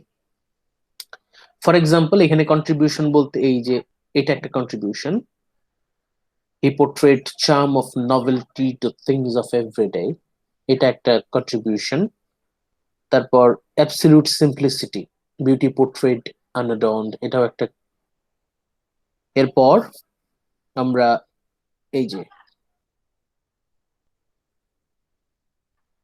Finding abundant beauty in common world, আমাদের দৈনন্দিন সাধারণ পৃথিবীতে অসাধারণ সৌন্দর্য, এই যে দেখার চোখ। উইলিয়াম ওয়ার্ডসওয়ার্থ আমাদেরকে দেখিয়ে দিচ্ছেন যে আমরা অন্ধ, আমরা আসলে সত্যিকারের সৌন্দর্য দেখতে পাচ্ছি না, আমরা দেখেও না দেখার ভান করছি, আমরা দেখেও দেখছি না। We are blind to the beauty of nature. প্রকৃতির সৌন্দর্য আমরা অ্যাপ্রিসিয়েট করতে পারছি না, এনজয় করতে পারছি না। ওয়ার্ডসওয়ার্থ আমাদেরকে ইন্সপায়ার করার চেষ্টা করছেন। যে behold the hidden beauty of nature, প্রকৃতির সৌন্দর্য লুকিয়ে আছে, আমাদেরকে সেটা সেই সৌন্দর্য পিপাসু চোখ দিয়ে দেখতে হবে, আমাদেরকে সেটা খুঁজে বের করতে হবে। William Wordsworth is trying to inspire us, আমাদেরকে প্রেরণা দেওয়ার চেষ্টা করছেন। Let's move on to our third senior romantic, আমাদের third first generation romantic poets Samuel Taylor Coleridge. Wordsworth যখন আমরা পড়ছিলাম তখন কিন্তু আমরা বলেছি যে কোলরিজ ওয়ার্ডসওয়ার্থের একজন ঘনিষ্ঠ বন্ধু, তারা দুজন বেশ ঘনিষ্ঠ বন্ধু। তারা কিন্তু এই ওয়ার্ডসওয়ার্থ কোলরিজ দুজনে মিলে কিন্তু officially introduced romanticism in English literature. Officially ইংরেজি সাহিত্যে রোমান্টিসিজমের প্রবক্তা কিন্তু এরা দুইজন। They together collaborated a publication named Lyrical Ballads, যেটা 1792 সালে লেখা হলেও পাবলিশ হতে হতে হয় 1798 1798, এবং 1798 কে বলা হয় official birth year of English romanticism. British রোমান্টিসিজমের বার্থ ইয়ার বলা হয় 1798 কে। স্যামুয়েল টেইলর কোলরিজ উনি জন্মগ্রহণ করেছেন 1772 সালে 1772। উইলিয়াম ওয়ার্ডসওয়ার্থ জন্মগ্রহণ করেছেন 1770 সালে, কোলরিজ 1772 সালে, মানে কোলরিজ উনার থেকে মাত্র 2 বছরের ছোট, অনলি 2 ইয়ার্স জুনিয়র, মানে প্রায় সমসাময়িক, দুইজনে প্রায় সমসাময়িক একই সময়। Coleridge, a man of grief who makes the world glad. Coleridge এই মানুষটা, তার অনেক জীবনে অনেক সমস্যা ছিল, উনি ওনার জীবনে অনেক প্রবলেমের মধ্য দিয়ে উনি গেছেন। ওনাকে উইলিয়াম জে লং বলছেন। আমরা এই সমস্ত ইনফরমেশন কিন্তু উইলিয়াম জে লং এর বই থেকে নিচ্ছি, মানে অ্যাকচুয়ালি আমরা উইলিয়াম জে লং তার বই থেকেই পড়ছি। উইলিয়াম জে লং উনি বলছেন, জে লং বলছেন, Coleridge is a man of grief, দুঃখী মানুষ, একজন দুঃখী মানুষ। উনি মানুষ হিসেবে ব্যক্তিগত জীবনে দুঃখী হলেও he makes the world glad, কিন্তু ওনার লেখার মাধ্যমে উনি মানুষের মধ্যে আনন্দ বিলিয়ে দিয়েছেন। মানে ব্যক্তিগত জীবনে উনি একজন দুঃখী মানুষ, মন খারাপ, সারাক্ষণ গম্ভীর, মন খারাপ করা, and being a sad personality, he makes the world glad. কিন্তু তার ব্যক্তিগত দুঃখ তিনি সবার মাঝে ছড়িয়ে দেননি, তিনি ছড়িয়ে দিয়েছেন নতুন এক ধরনের আনন্দ। Very important. জেলং এর এই কথাটা কিন্তু খুবই গভীর একটা কথা, এটা কিন্তু মাথায় রাখতে হবে। এখন কথা হচ্ছে কোলরিজ কিভাবে পৃথিবীর মানুষের মধ্যে, তার পাঠকদের মধ্যে আনন্দ ছড়িয়ে দিলেন। The works of Coleridge can be divided into 3 classes. আমরা কোলরিজের যত লেখা আছে, কাজ আছে, সেটাকে আমরা 3 ভাগে ভাগ করতে পারি। We can divide Coleridge's writing into 3 classes. 3 শ্রেণীতে ভাগ করতে পারি। Number 1, the poetic. Number 2, the critical. Number 3, philosophical. Poetic বলতে সহজ, উনি কবিতা লিখেছেন, মানে উনি কবিতা লিখেছেন। এরপর ক্রিটিক্যাল, উনি সাহিত্য সমালোচনা করেছেন। ক্রিটিক, উনি একজন ক্রিটিক, ওনার ক্রিটিক্যাল এসে আছে, উনি লিটারেচার নিয়ে ওনার সমালোচনা, অনেক ক্রিটিক্যাল এসে আছে। এটা আপনারা যখন ইএনজি 4231 ওই ক্রিটিক্যাল থিওরি কোর্স করবেন, যখন ক্রিটিক্যাল থিওরি কোর্সে গিয়ে আপনারা তার ক্রিটিক্যাল এসে গুলো পড়তে পারেন। আরেকটা ক্লাস হচ্ছে ফিলসফিক্যাল। কোলরিজ উনি একজন দার্শনিকও ছিলেন এবং তার ফিলসফি নিয়ে তার বেশ কিছু লেখা আছে। corresponding to his early, middle, and the later periods of his career. মানে তার ক্যারিয়ারের শুরুর দিকে কোলরিজ একজন কবি, ক্যারিয়ারের মাঝামাঝি উনি একজন সমালোচক, সাহিত্য সমালোচক, লিটারারি ক্রিটিক, অ্যান্ড ফাইনালি তার জীবনের শেষ পর্যায়ে, তার ক্যারিয়ারের শেষ পর্যায়ে উনি একজন দার্শনিক। He is a philosopher. আমাদের যেহেতু রোমান্টিক পোয়েট্রি নিয়ে আমরা আলোচনা করছি, অতএব আমরা কিন্তু তার জীবনের প্রথম পার্ট, তার ক্যারিয়ারের আর্লি পার্টটা নিয়ে কিন্তু ডিসকাস করছি। স্টপফোর্ড ব্রুক নামে একজন খুব নামকরা একজন সাহিত্য সমালোচক আছেন ব্রিটেনের। স্টপফোর্ড ব্রুক কি বলেছেন?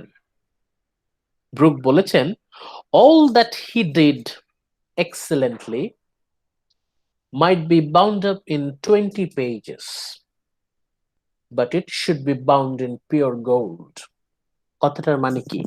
ব্রুক বলছেন যে স্যামুয়েল টেইলর কোলরিজ তার জীবনে যত লেখা লিখেছেন সবগুলোকে আমরা 20 পেজের মধ্যে, উইদিন 20 পেজেস আমরা সেটাকে কম্পোজ করে ফেলতে পারি, কিন্তু শুধুমাত্র যদি তার আয়তন দিয়ে যদি আমরা তাকে বিচার করি তাহলে ভুল করা হবে। ওই 20 পেজ ইন 20 পেজেস এটাকে সোনা দিয়ে বাঁধিয়ে রাখার মতো। It should be bound in pure gold. মানে কি, কোলরিজ লিখেছেন সারা জীবনে খুব অল্প লিখেছেন, কোলরিজ লিখেছেন যা কিছু লিখেছেন খুবই অল্প, কিন্তু যতটুকু লিখেছেন মূল্যবান, খুবই খুবই মূল্যবান। এই কথাটাই ব্রুক বলতে চাচ্ছেন। উনি লিখেছেন অল্প, কিন্তু যতটুকু লিখেছেন সোনা দিয়ে বাঁধিয়ে রাখার মতো। That should be bound in pure gold. His poems, তার কবিতা, এখানে আমরা ফোকাস করছি কোলরিজের কবিতা, তার romantic poems. His poems wherein we see his imagination brittle by thought and study. Very important. এই যে তার কবিতায় আমরা তার যে কল্পনা শক্তি, তার যে ইমাজিনেশন, তার কল্পনা শক্তি কতটা প্রবল, কতটা রিচ, কতটা উন্নত, তার কিন্তু আমরা একটা নিদর্শন পাই তার কবিতায়। His imagination bridled by thought and study. তার কল্পনার মধ্যে তার চিন্তা ভাবনা এবং তার পড়াশোনা, এর সম্মিলন আমরা পাই। মানে ওনার কল্পনা শুধুমাত্র কল্পনা নয়, তার কল্পনার মধ্যে তার পড়াশোনা এবং তার চিন্তা ভাবনার সম্মিলন ঘটেছে। His imagination is rich in study and thoughts, but still running very freely. তার এত স্টাডি অ্যান্ড থট তার কল্পনাকে কিন্তু দুর্বল করতে পারেনি। যদিও উনি স্বপ্ন দেখছেন, তার স্বপ্নের মধ্যে তার যে স্টাডি, তার জ্ঞান, নলেজ, তার ফিলোসফি সবকিছুই সম্মিলন ঘটছে, তারপরেও তার কবিতায় তার যে কল্পনা শক্তির বহিঃপ্রকাশ, এটা অনেক চমৎকার। মানে উনি তার কল্পনা মানে হালকা পাখির মতো উঠতে পারে freely.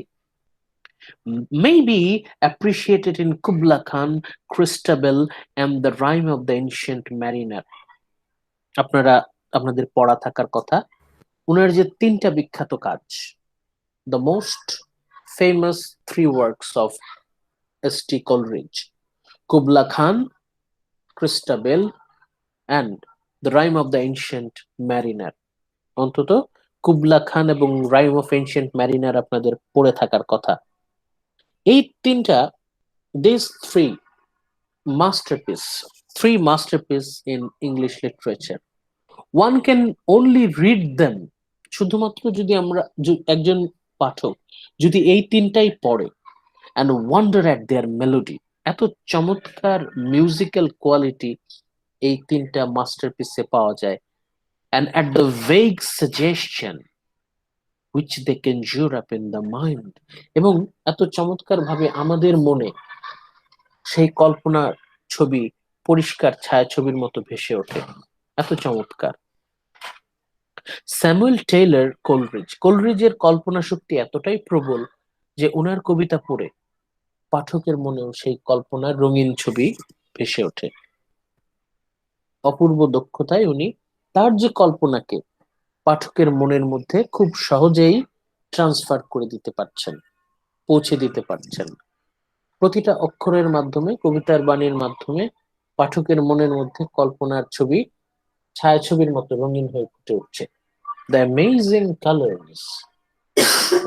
colors and amazing details. The readers, they are blessed by this sophisticated imagination. Okay, let's move on. Next point. Noise হচ্ছে বাইরে থেকে. Sorry for the noise.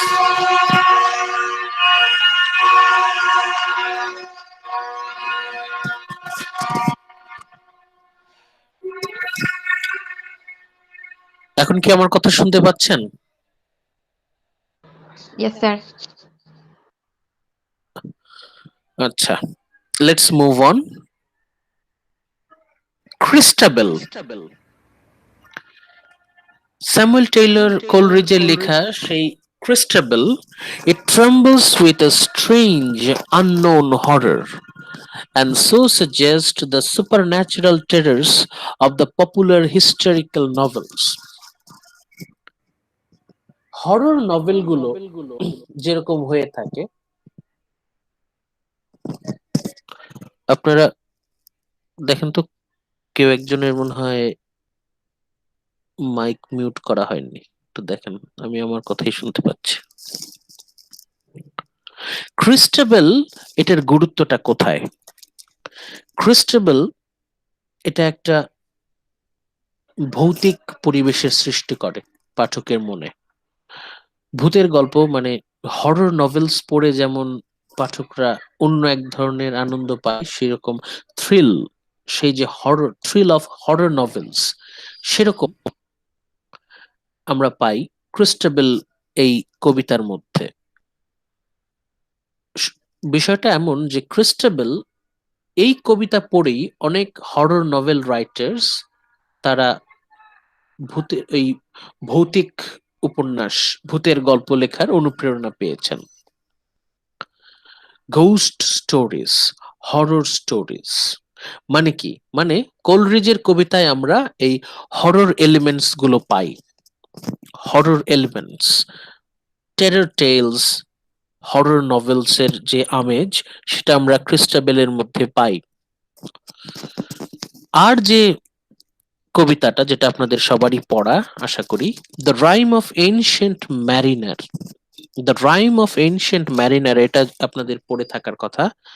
It is Coleridge's chief contribution to the lyrical ballads. এই যে lyrical ব্যালাডস দুইজনে publish করলেন 1798, যেটা বললাম, এই কালেকশনে কোলরিজের লেখা সবচেয়ে দারুণ লেখা, সবচেয়ে চমৎকার কবিতা হচ্ছে the rhyme of ancient mariner, one of the greatest poem ever written in English language. এই কবিতাটা অসাধারণ একটা কবিতা, মানে পৃথিবীর শ্রেষ্ঠ কবিতাগুলোর মধ্যে একটা। It is one of the world's masterpieces. এই রাইম অফ এনশিয়েন্ট ম্যারিনারে কোলরিজ এমন একটা পৃথিবীর ছবি ফুটিয়ে তুলেছেন, সুপারন্যাচারাল এলিমেন্টস কে উনি এত চমৎকার ভাবে কবিতার মধ্যে এনেছেন যে সত্যি অসাধারণ, সত্যি খুবই অসাধারণ। স্যামুয়েল টেইলর কোলরিজ, তাকে বলা হয় a poet of dream and exotic experience. স্বপ্ন, কল্পনা এবং অতি প্রাকৃত বিষয়গুলোর সন্নিবেশ আমরা তার কবিতার মধ্যে পাই। এখন আমরা কোলরিজের মধ্যে যদি আমরা এই আইগুলো খুঁজে বের করার চেষ্টা করি, যে ইমাজিনেশন, তো প্রথমেই আসে যে উনি, কোলরিজকে বলা হয় the poet of pure imaginations. মানে উনার কবিতা, অনেকে বলে যে উনি যা কল্পনা করতেন, উনি স্বপ্নে যা দেখতেন তাই লিখতেন। উনি যদি ওনার স্বপ্ন ভুলে যেতেন, উনি ওনার কবিতাও লেখা বন্ধ করে দিতেন। ওনার কুবলা খান কবিতাটা ইনকমপ্লিট, অসম্পূর্ণ, কারণ উনি পুরোটা স্বপ্নে দেখেছেন, স্বপ্ন ভুলে গেলেন, কবিতা লেখাও শেষ, আর লিখলেন না। ক্রিস্টাবেল, সেটাও ইনকমপ্লিট, কারণ উনি স্বপ্নে দেখেছিলেন। মানে Coleridge is mainly inspired by imagination, উনি কল্পনা উপর ভিত্তি করে কবিতা লিখতেন। ইমাজিনেশন হচ্ছে আমাদের কোলরিজের কবিতার অন্যতম মূল বৈশিষ্ট্য, এবং তার ইনটিউশন, এটাও ড্রিম। উনি ইন্সপিরেশন, অবশ্যই নেচার আছে, প্রকৃতি আছে, একই সাথে not only nature but also supernatural elements. ওনার কবিতায় আমরা সুপার ন্যাচারাল, অতি প্রাকৃত উপাদান পাই, যেমন ভৌতিক উপাদানগুলো, স্পিরিটস অ্যান্ড গোস্ট, এগুলোকে বলা হয় সুপার ন্যাচারাল এলিমেন্টস। এবং তার যে ইন্ডিভিজুয়ালিটি সত্যি অনন্য, অন্য যে কোনো কবির চাইতে ওনাকে আলাদা করে রাখেন। In Coleridge we find the portrayal of the supernatural. কোলরিজকে বলা হয় the poet of supernatural elements. এখন আমরা এই যে তিনজনের কথা বললাম, এদেরকে আমরা কি কি নামে ডাকছি? উইলিয়াম ব্লেককে আমরা বলেছি দ্য মিস্টিক পোয়েট, মনোমী কবি, দ্য পোয়েট অফ স্পিরিচুয়ালিটি। এরপর উইলিয়াম ওয়ার্ডসওয়ার্থকে আমরা ডাকলাম হচ্ছে the nature poet, the poet of nature, প্রকৃতির কবি। আমরা কোলরিজকে বললাম the poet of supernatural, dream and supernatural elements, স্বপ্ন এবং অতি প্রাকৃত উপাদানের কবি। এরা তিনজন, এদেরকে আমরা বলছি, কি বলছি? The first generation romantic poets, প্রথম প্রজন্মের রোমান্টিক কবি। এবার আমরা সেকেন্ড জেনারেশনে চলে যাই, the second generation romantic poets. দ্বিতীয় প্রজন্মে কারা আছেন? Who are the junior romantics? এই তিনজন, ব্লেক, ওয়ার্ডসওয়ার্থ, কোলরিজ, এদেরকে আমরা বলছি senior romantics, romantic poets of first generation. Second জেনারেশনে কাদের কাদের কথা আমাদেরকে জানতেই হবে। জর্জ গর্ডন, লর্ড বায়রন, বায়রনকে জানতে হবে, Percy Bysshe Shelley and John Keats. Byron, Shelley, Keats. Let's move on. আমাদের second generation romantic poets, George Gordon, Lord Byron. Lord Byron উনি জন্মগ্রহণ করেছেন 1788 সালে, ইন 1788। 1788 তার জন্ম। উনি তাহলে উইলিয়াম ওয়ার্ডসওয়ার্থের থেকে কত বছরের ছোট? 18 বছরের ছোট। উনি, ওয়ার্ডসওয়ার্থের জন্ম 1770, উনার জন্ম 1788।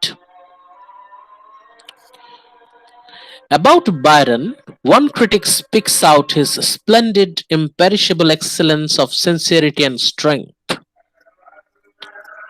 উনার কবিতায় একটা অন্যরকম শক্তি, অন্যরকম একটা স্ট্রেংথ আমরা খুঁজে পাই, যেটা অন্য পূর্ববর্তী কবিদের মধ্যে ছিল না।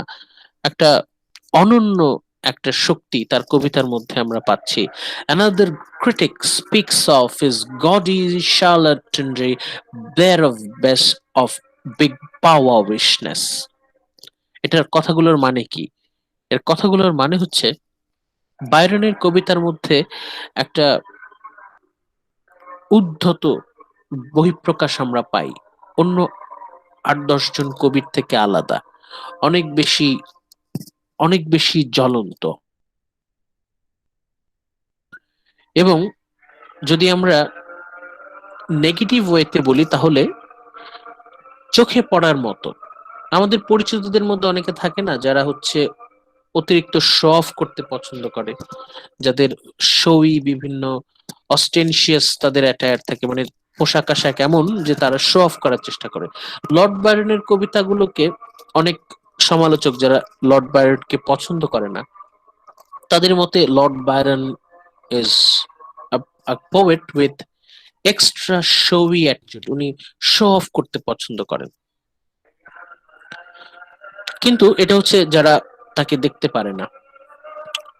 আবার অনেকেই আছে তারা তার এই প্রবল উচ্চারণকে, স্ট্রং আটারেন্স, এটাকে উনারা strength, excellence of sincerity and strength বলে উল্লেখ করছেন। এই পয়েন্ট থেকে আমরা বুঝতে পারছি যে লর্ড বায়রনকে পছন্দ করেন এমন সমালোচক তো আছেই, তাকে অপছন্দ করেন এমন সমালোচকও আছে। মানে Byron is such a character করবেন, অথবা তাকে আপনি অপছন্দ করবেন, মাঝামাঝি কিছু নাই। Either you will love Lord Byron or you will hate Lord Byron.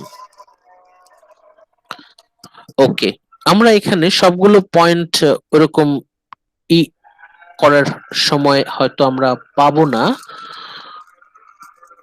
আমরা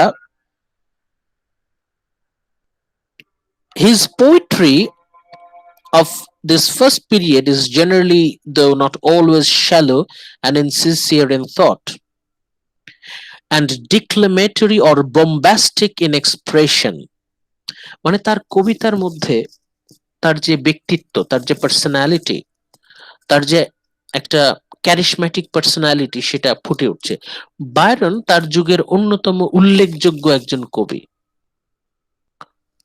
এর আগে আমরা যাদেরকে পেয়েছি, উইলিয়াম ব্লেক, ওয়ার্ডসওয়ার্থ, কোলরিজ, এরা সমাজে ততটা বেশি বিখ্যাত বা পরিচিত ছিলেন না। লর্ড বায়রন, উনি তার সময়ে খুবই বিখ্যাত ছিলেন। বিখ্যাত বলতে পজিটিভ নেগেটিভ দুই অর্থেই, বিখ্যাত এবং কুখ্যাত। মানে তাকে সবাই চিনত।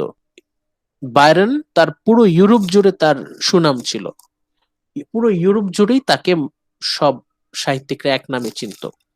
এবং তার ক্যারেক্টারটা যেমন ছিল একটু মানে ফ্ল্যাশি, ওনাকে, লর্ড বায়রনকে বলা হতো the bad boy of English romanticism.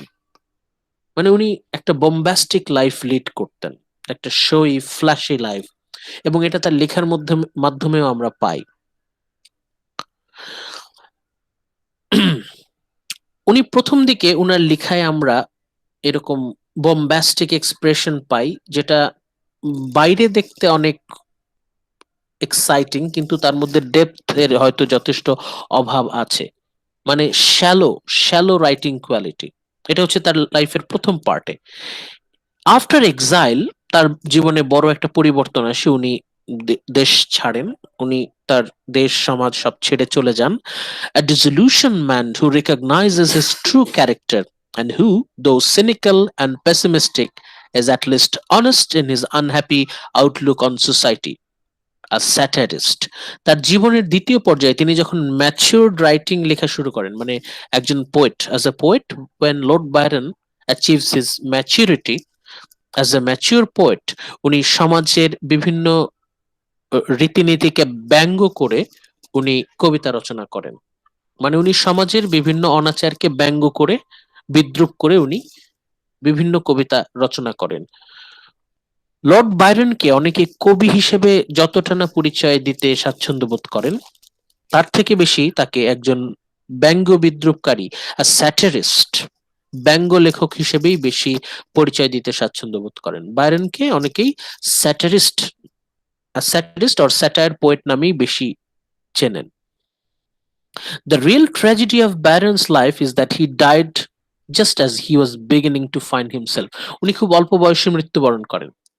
উনার জন্ম 1788, উনি মারা যান 1824, মানে উনি মারা যান 36 ইয়ার্স, 36 বছর বয়সে, মাত্র 36 বছর বয়সে তিনি মারা যান।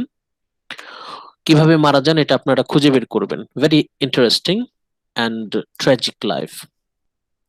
All his characters in his major works, Cain, Manfred, Corsair, The Gaekwar, Childe Harold, Don Juan, এর মধ্যে লাস্টের যে দুটো বললাম, চাইল্ড হ্যারল্ড, ডন জুয়ান, এই দুটো মনে রাখবেন, জর্জ লর্ড বায়রনের অন্যতম গুরুত্বপূর্ণ কাজ। This are tiresome reputation of himself, উনি নিজের চরিত্রকেই দেখা যায় যে এইসব কবিতার মূল চরিত্রের মাধ্যমে ফুটিয়ে তুলেছেন। মানে আমরা যদি ডন জুয়ান কবিতার মূল চরিত্রকে আলোচনা করি, আমরা লর্ড বায়রনকে তার মধ্যে খুঁজে পাবো। আমরা যদি চাইল্ড হেরাল্ড কবিতাকে যদি আলোচনা করি, মূল চরিত্র, এর মধ্যেও আমরা বায়রনকে খুঁজে পাবো। বায়রনিক হিরো, এই যে আইডিয়াটা, উনি একটা স্পেশাল টাইপের হিরোকে ক্রিয়েট করে গেলেন তার কবিতার মাধ্যমে। বায়রনিক হিরো সে কেমন? আ ভেইন, অহংকারী, ডিসঅ্যাপয়েন্টেড মানে হতাশ, সিনিক্যাল ম্যান, একজন সিনিক। সিনিক মানে হচ্ছে উনি সবকিছুতে বিদ্রুপ খুঁজে পান, উনি একজন সবকিছুতে উনার নেগেটিভ মেন্টালিটি প্রকাশ পায়, হতাশাবাদী, who finds no good in life or love or anything. Byron তার নায়কদেরকে নিজের ছবির আদলে তৈরি করেছেন। তার কবিতা ডন জুয়ান, চাইল্ড হেরাল্ডের মূল চরিত্রগুলো যদি আমরা আলোচনা করি, তাহলে আমরা বায়রনের প্রতিচ্ছবি লক্ষ্য করি। তাহলে বায়রনকে আমরা কেমন মানুষ হিসেবে পাচ্ছি? আ ভেইন, অহংকারী, ডিসঅ্যাপয়েন্টেড মানে লাইফ নিয়ে frustrated, and finally cynical. Cynical মানে হচ্ছে উনি কোনো কিছুতেই ভালো কিছু খুঁজে পান না। Lord Byron always pessimistic about life. Lord Byron a very different unique character, অন্য ৮-১০ জন কবির থেকে খুবই আলাদা। এখন তার মধ্যে, তার লেখার মধ্যে আমরা রোমান্টিক এলিমেন্টস গুলো খুঁজে পাবো, তবে ওনাকে আমাদেরকে একটু আলাদা চোখে দেখতে হবে। A special character, a very different unique poet.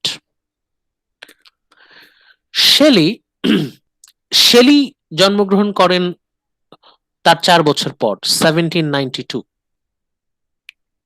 Lord Byron জন্মগ্রহণ করেন ১৭৮৮, শেলি জন্মগ্রহণ করেন 1792, ১৭৯২ সালে, এবং উনি মৃত্যুবরণ করেন ১৮২২ সালে, খুবই অল্প বয়সে। আমরা পেয়েছি, একটু আগে আলোচনা করলাম, বায়রন উনি ৩৬ বছর বয়সে মারা যান, শেলি মাত্র ৩০ বছর বয়সে মারা যান, অনলি 30 ইয়ার্স, আরো কম। The very spirit of nature which appeals to us in the wind and the cloud, the sunset and the moonrise, seems to have possessed him. Shelley's own spirit is reflected in his poetry. Shelley তার যে তার যে তার যে চেতনা, তার যে মন মানসিকতা, পুরোটা ঢেলে দিয়েছেন তার কবিতার মধ্যে। শেলির কবিতা পড়তে পড়তে আমরা শেলির যে মনস্তত্ত্ব, তার যে মন মানসিকতা, তার যে মন, সেই সম্পর্কে একটা ছবি খুঁজে পাই তার কবিতা। শেলির কবিতায় আমরা শেলিকে খুঁজে পাই। Shelley joins with Byron in voicing a vain rebellion against society. এই শেলি এবং বায়রন এরা দুইজন ঘনিষ্ঠ ছিলেন, তারা বন্ধু ছিলেন দুইজনের, এবং এরা দুইজন মিলে সমাজের বিরুদ্ধে বিদ্রোহ করেছিলেন। এরা দুজনেই বিদ্রোহী, দুজনেই বিপ্লবী। এদের মধ্যে শেলিকে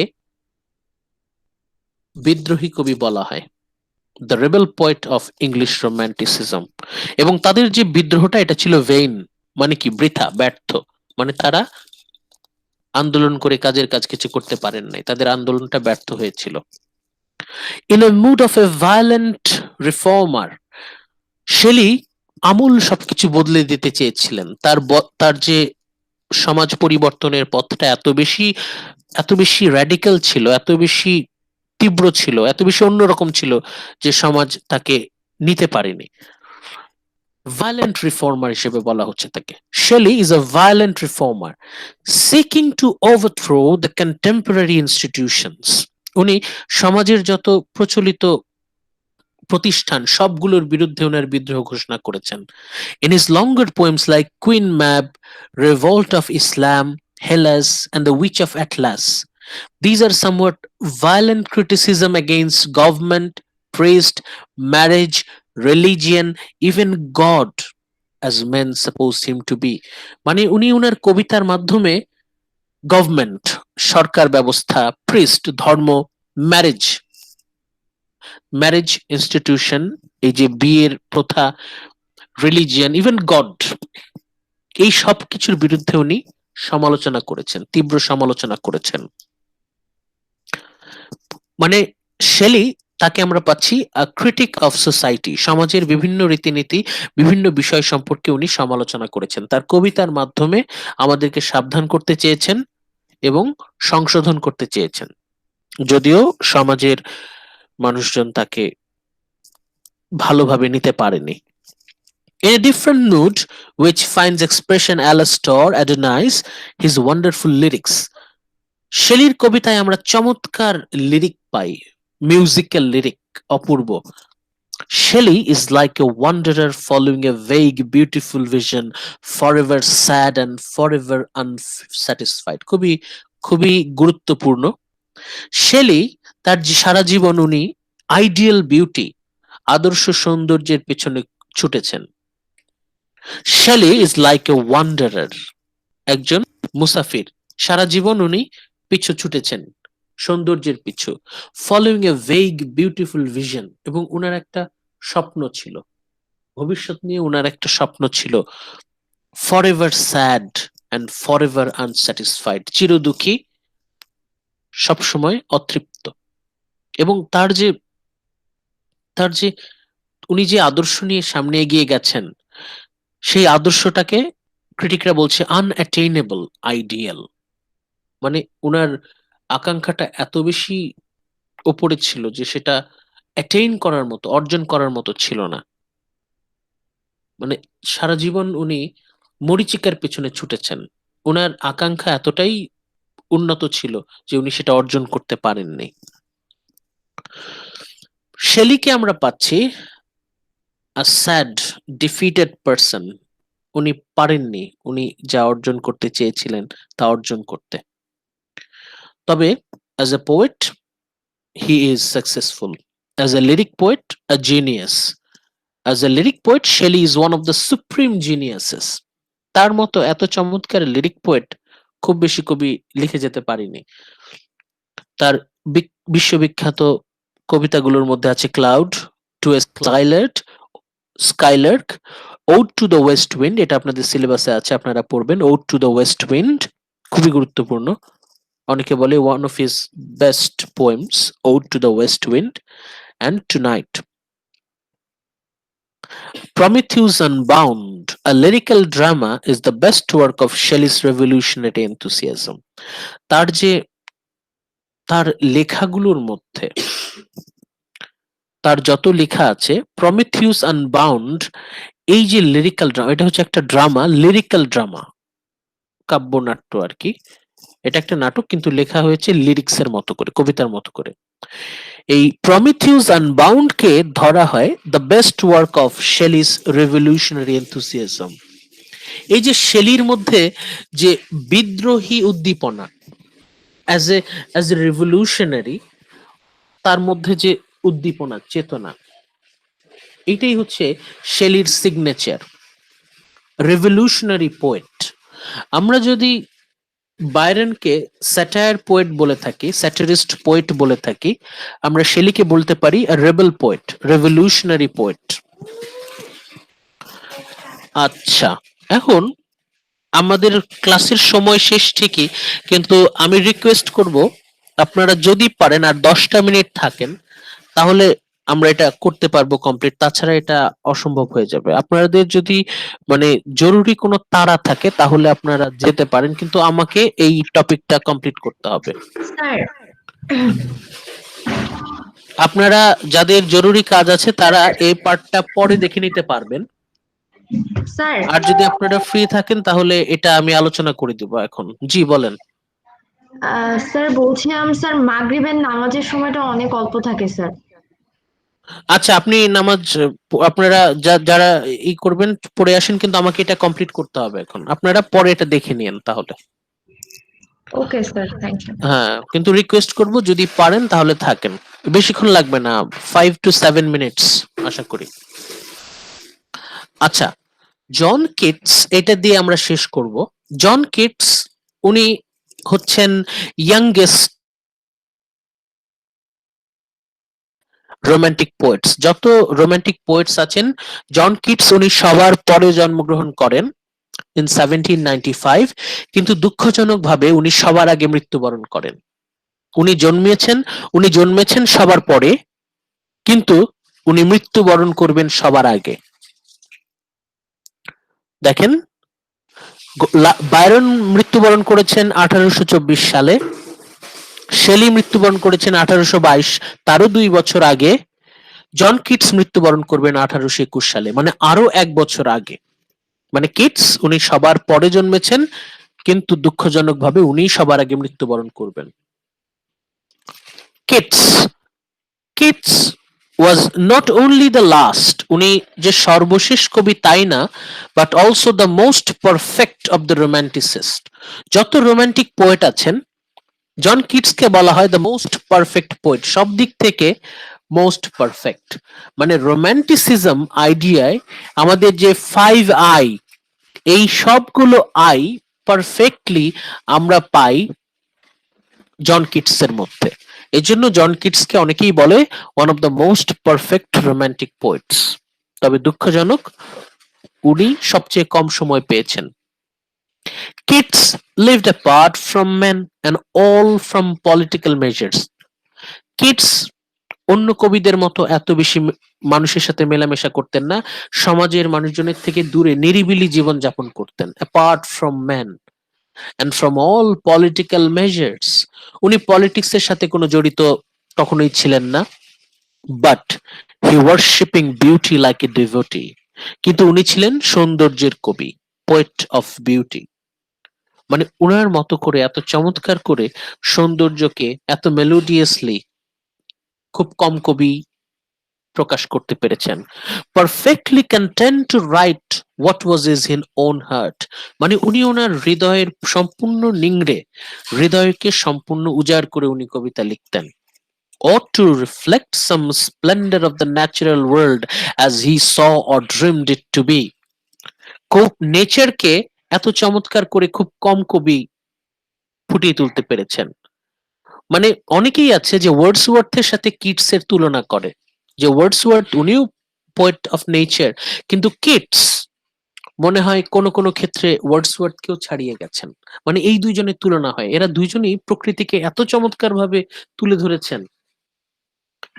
মানে যদি আমরা মানে ইন্টারেস্টিং অ্যাট্রাকটিভ পোয়েট্রির দিকে খোঁজ করি, তাহলে হয়তো কোন কোন ক্ষেত্রে জন কিটস ওয়ার্ডসওয়ার্থের থেকে এগিয়ে থাকবেন। জন কিটস উনি এত চমৎকার ভাবে, এত অপূর্ব ভাবে প্রকৃতিকে তার কবিতার মাধ্যমে ফুটিয়ে তুলেছেন। Keats had the novel idea that poetry exist for its own sake. John কিটসের একটা ফিলোসফি ছিল যে কবিতা শুধুমাত্র কবিতার জন্যই, poetry is for poetic sakes. অন্য কোনো কাজ কবিতার মাধ্যমে আমাদের দাবি করা ঠিক, উদ্দেশ্য অন্য কোনো কাজ, অন্য কোনো কার্যকারিতা থাকতে হবে, অন্য কোনো প্রয়োজনীয়তা থাকতে হবে, তা না।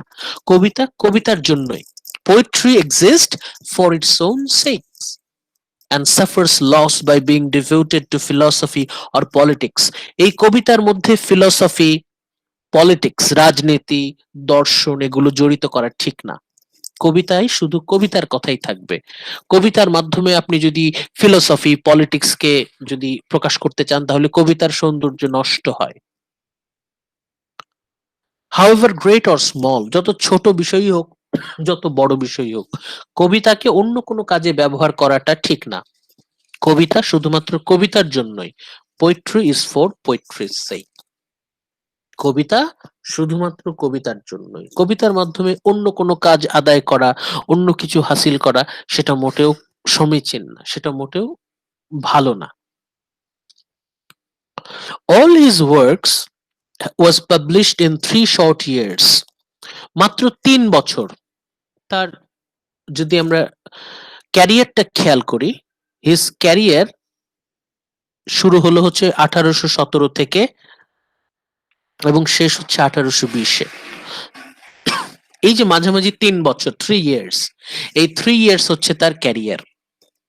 কিন্তু এই 3 বছরে উনি যা লিখে গেছেন, বেশিরভাগ কবি সেটা অর্জন করতে পারেনি তাদের সারা জীবনে। মানে অনেকেই আছে ওয়ার্ডসওয়ার্থের সাথে কিটসের তুলনা করে। ওয়ার্ডসওয়ার্থের বিষয়টা হচ্ছে, ওয়ার্ডসওয়ার্থ ওয়াজ ভেরি লাকি। ওয়ার্ডসওয়ার্থের বয়সটা দেখেন, উনি জন্মগ্রহণ করেছেন 1770 সালে, কত আগে, আর মৃত্যুবরণ করেছেন 1850। উইলিয়াম ওয়ার্ডসওয়ার্থ বেঁচে থাকতে থাকতেই ওয়ার্ডসওয়ার্থের চোখের সামনে কোলরিজ মারা গেছেন 1834 সালে, বায়রন মারা গেছেন 1824 সালে, শেলি মারা গেছেন 1822 সালে, কিটস মারা গেছেন 1821 সালে। মানে ওয়ার্ডসওয়ার্থ তার চোখের সামনে দেখেছেন এই জিনিয়াস এরা প্রত্যেকেই অকালে মৃত্যুবরণ করেছেন, এরা সবাই অল্প বয়সে মৃত্যুবরণ করেছেন। জন কিটস তার এই অল্প ক্যারিয়ার, 3 বছরের ছোট্ট ক্যারিয়ারে এমন কিছু কবিতা, এমন কিছু লেখা লিখে গেছেন যা সত্যি অসাধারণ। One of the most remarkable in the history of literature. অনেকে বলে যে জন কিটস এই 3 বছরে যা লিখে গেছেন অনেকে তাদের সারা জীবনের দীর্ঘ ক্যারিয়ারে তারা লিখে যেতে পারে না। Keats lived for poetry alone. Keats তার সারা জীবনে শুধু কবিতাই লিখতে চেয়েছেন, মানে তার যে 3 বছর যতদিন বেঁচে ছিলেন শুধু কবিতা, শুধু কবিতার পেছনে তিনি তার সমস্ত মেধা, সমস্ত শ্রম ব্যয় করেছেন। As Lovell pointed out, a virtue went out of him into everything he wrote. মানে উনি যা লিখতেন তাই কবিতা হয়ে যেত, এতটাই উনি মেধাবী ছিলেন। In all his work we have the impression of this intense loyalty to his art. এই যে উনি শুধু কবিতার, শুধু সুন্দরকে উপাসনা করে, প্রেইজিং বিউটি, উনার কবিতার মধ্যে আমরা কোনো ফিলোসফি, কোনো পলিটিক্স, অন্য কোনো আইডিওলজি আমরা খুঁজে পাই না। উনি কবিতা লিখেছেন just for praising beauty. In all his work we have impression of this intense loyalty to his art. Endymion, Lamia, Isabella, The Eve of St. Agnes and other poems. তার কবিতা গুলো এতটাই চমৎকার, মানে আমাদের আমাদের যতগুলো সেন্স আছে, আমাদের যে 5টা সেন্স, 5 সেন্স, এই সবগুলো সেন্স তার লেখার মাধ্যমে অ্যাক্টিভেটেড হয়। আমাদের চোখের সামনে দৃশ্যগুলো ফুটে ওঠে, আমরা দেখতে পাই, শুনতে পাই, আমরা স্পর্শ করতে পারি, আমরা ঘ্রাণ নিতে পারি, আমরা টেস্ট করতে পারি। জন কিটসকে বলা হয় দ্য পোয়েট অফ সেনসুয়ালিটি। উনি ওনার কবিতার মাধ্যমে আমাদের প্রতিটা সেন্সকে জাগ্রত করতে পারতেন, টাচ করতে পারতেন। এত চমৎকার ভাবে খুব কম কবি আছে যে মানুষের প্রতিটা সেন্সকে স্পর্শ করতে পারে। জন কিটস, তাকে বলা হয় আ পোয়েট অফ সেনসুয়ালিটি। ওনার কবিতার মাধ্যমে আমাদের প্রতিটা সেন্স, এই যে আমাদের ভিশন, আমাদের ভিশন, আমাদের স্মেল, টাচ, টেস্ট, লিসেনিং, এই সবগুলো সেন্স কিটস তার কবিতার মাধ্যমে অ্যাক্টিভেট করতে পারে।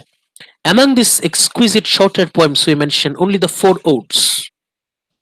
তার লেখা 4টা ওড, এগুলো হচ্ছে আমাদের সিলেবাসে আছে, আপনারা অবশ্যই পড়বেন। এই 4টা ওড পড়াটা জরুরি। সাহিত্যের স্টুডেন্ট হিসেবে আপনাদের এই 4টা কবিতা পড়া, 4 ওডস পড়া আপনাদের জন্য অবশ্যই জরুরি। কি কি? 4 odds. Odds on a গ্রিসিয়ান earn, এটা আমাদের সিলেবাসে আছে। ওড টু এ নাইটিঙ্গেল, এটাও আমাদের সিলেবাসে আছে। ওড টু অটাম, এটাও সিলেবাসে আছে। শুধু এক্সট্রা আপনাদের যেটা আপনারা সুযোগ পেলে পড়ে নেবেন সেটা হচ্ছে ওড টু সাইকি। কিটস তার কবিতার যে মেলোডি, তার কবিতার যে সেনসুয়ালিটি, এত সুন্দরভাবে উনি বিউটি, সৌন্দর্যকে তার কবিতার মাধ্যমে ফুটিয়ে তুলেছেন, এটাকেই আমরা তার অসাধারণ অবদান, অনবদ্য অবদান হিসেবে স্বীকার করতে বাধ্য হই। ইনটিউশন, আইডিয়ালিজম, ইন্সপিরেশন, ইন্ডিভিজুয়ালিটি, এই সবগুলো বৈশিষ্ট্য আমরা তার কবিতার মধ্যে পাই। যেভাবে উনি কল্পনা করেছেন তার কবিতার মাধ্যমে, তার কল্পনা আমাদের সামনে ফুটে উঠছে ছায়াছবির মতো। কিটস কবিতা বলছেন, পাখি গান গাচ্ছে, আমরা যেন পাখির ডাক শুনতে পাচ্ছি, পাখির গান শুনতে পাচ্ছি। আপনারা যখন টু অটাম কবিতাটা যখন পড়বেন তখন দেখবেন কিভাবে আমাদের প্রতিটা সেন্স অ্যাক্টিভেট হচ্ছে। কিটস এত চমৎকার ভাবে কবিতা লিখছেন যে আমাদের প্রতিটা সেন্স, আমাদের স্মেল, টাচ, টেস্ট, আমাদের লিসনিং, আমাদের ভিজুয়াল সবকিছু চোখের সামনে ফুটে উঠছে।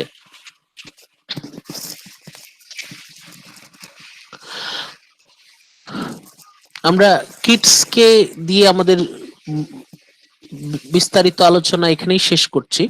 আপনাদের সেলফ স্টাডির জন্য আরো দুইজন পোয়েট নাম আমরা উল্লেখ করছি, রবার্ট সাউদি, ওয়াল্টার স্কট। এগুলো আপনারা নিজেরা দেখে নেবেন তাদের অবদান। Robert Southey, Walter Scott. তবে আমরা যদি রোমান্টিক পোয়েটস যদি চিন্তা করি তাহলে এই 6 জনের অবদান অবশ্যই আমাদেরকে মাথায় রাখতে হবে। ফার্স্ট জেনারেশন 3 জন আছেন, সেকেন্ড জেনারেশন 3 জন আছেন, টোটাল 6 জন। They are the prime romantic poets. এদের অবদানগুলো আপনারা পড়বেন, জে লং থেকে পড়বেন, আইফোর ইভান্স থেকে পড়বেন, আর যদি সুযোগ পান লিগুই আছে, লিগুইয়ের বই আছে, এদের অবদানগুলো সম্পর্কে আইডিয়া রাখবেন। Southey, Scott.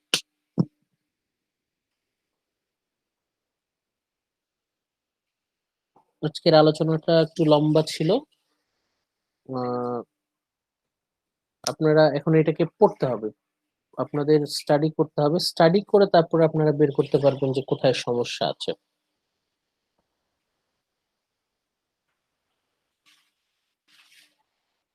কষ্ট করে থাকার জন্য থ্যাংক ইউ। আসসালামু আলাইকুম স্যার। ওয়ালাইকুম আসসালাম। আমরা নেক্সট ক্লাসে আমরা এই কোয়েশ্চেন গুলো নিয়ে আলোচনা করব। ভালো থাকেন, থ্যাংক ইউ। আল্লাহ হাফেজ। আসসালামু আলাইকুম স্যার। আসসালামু আলাইকুম স্যার। ওয়ালাইকুম আসসালাম।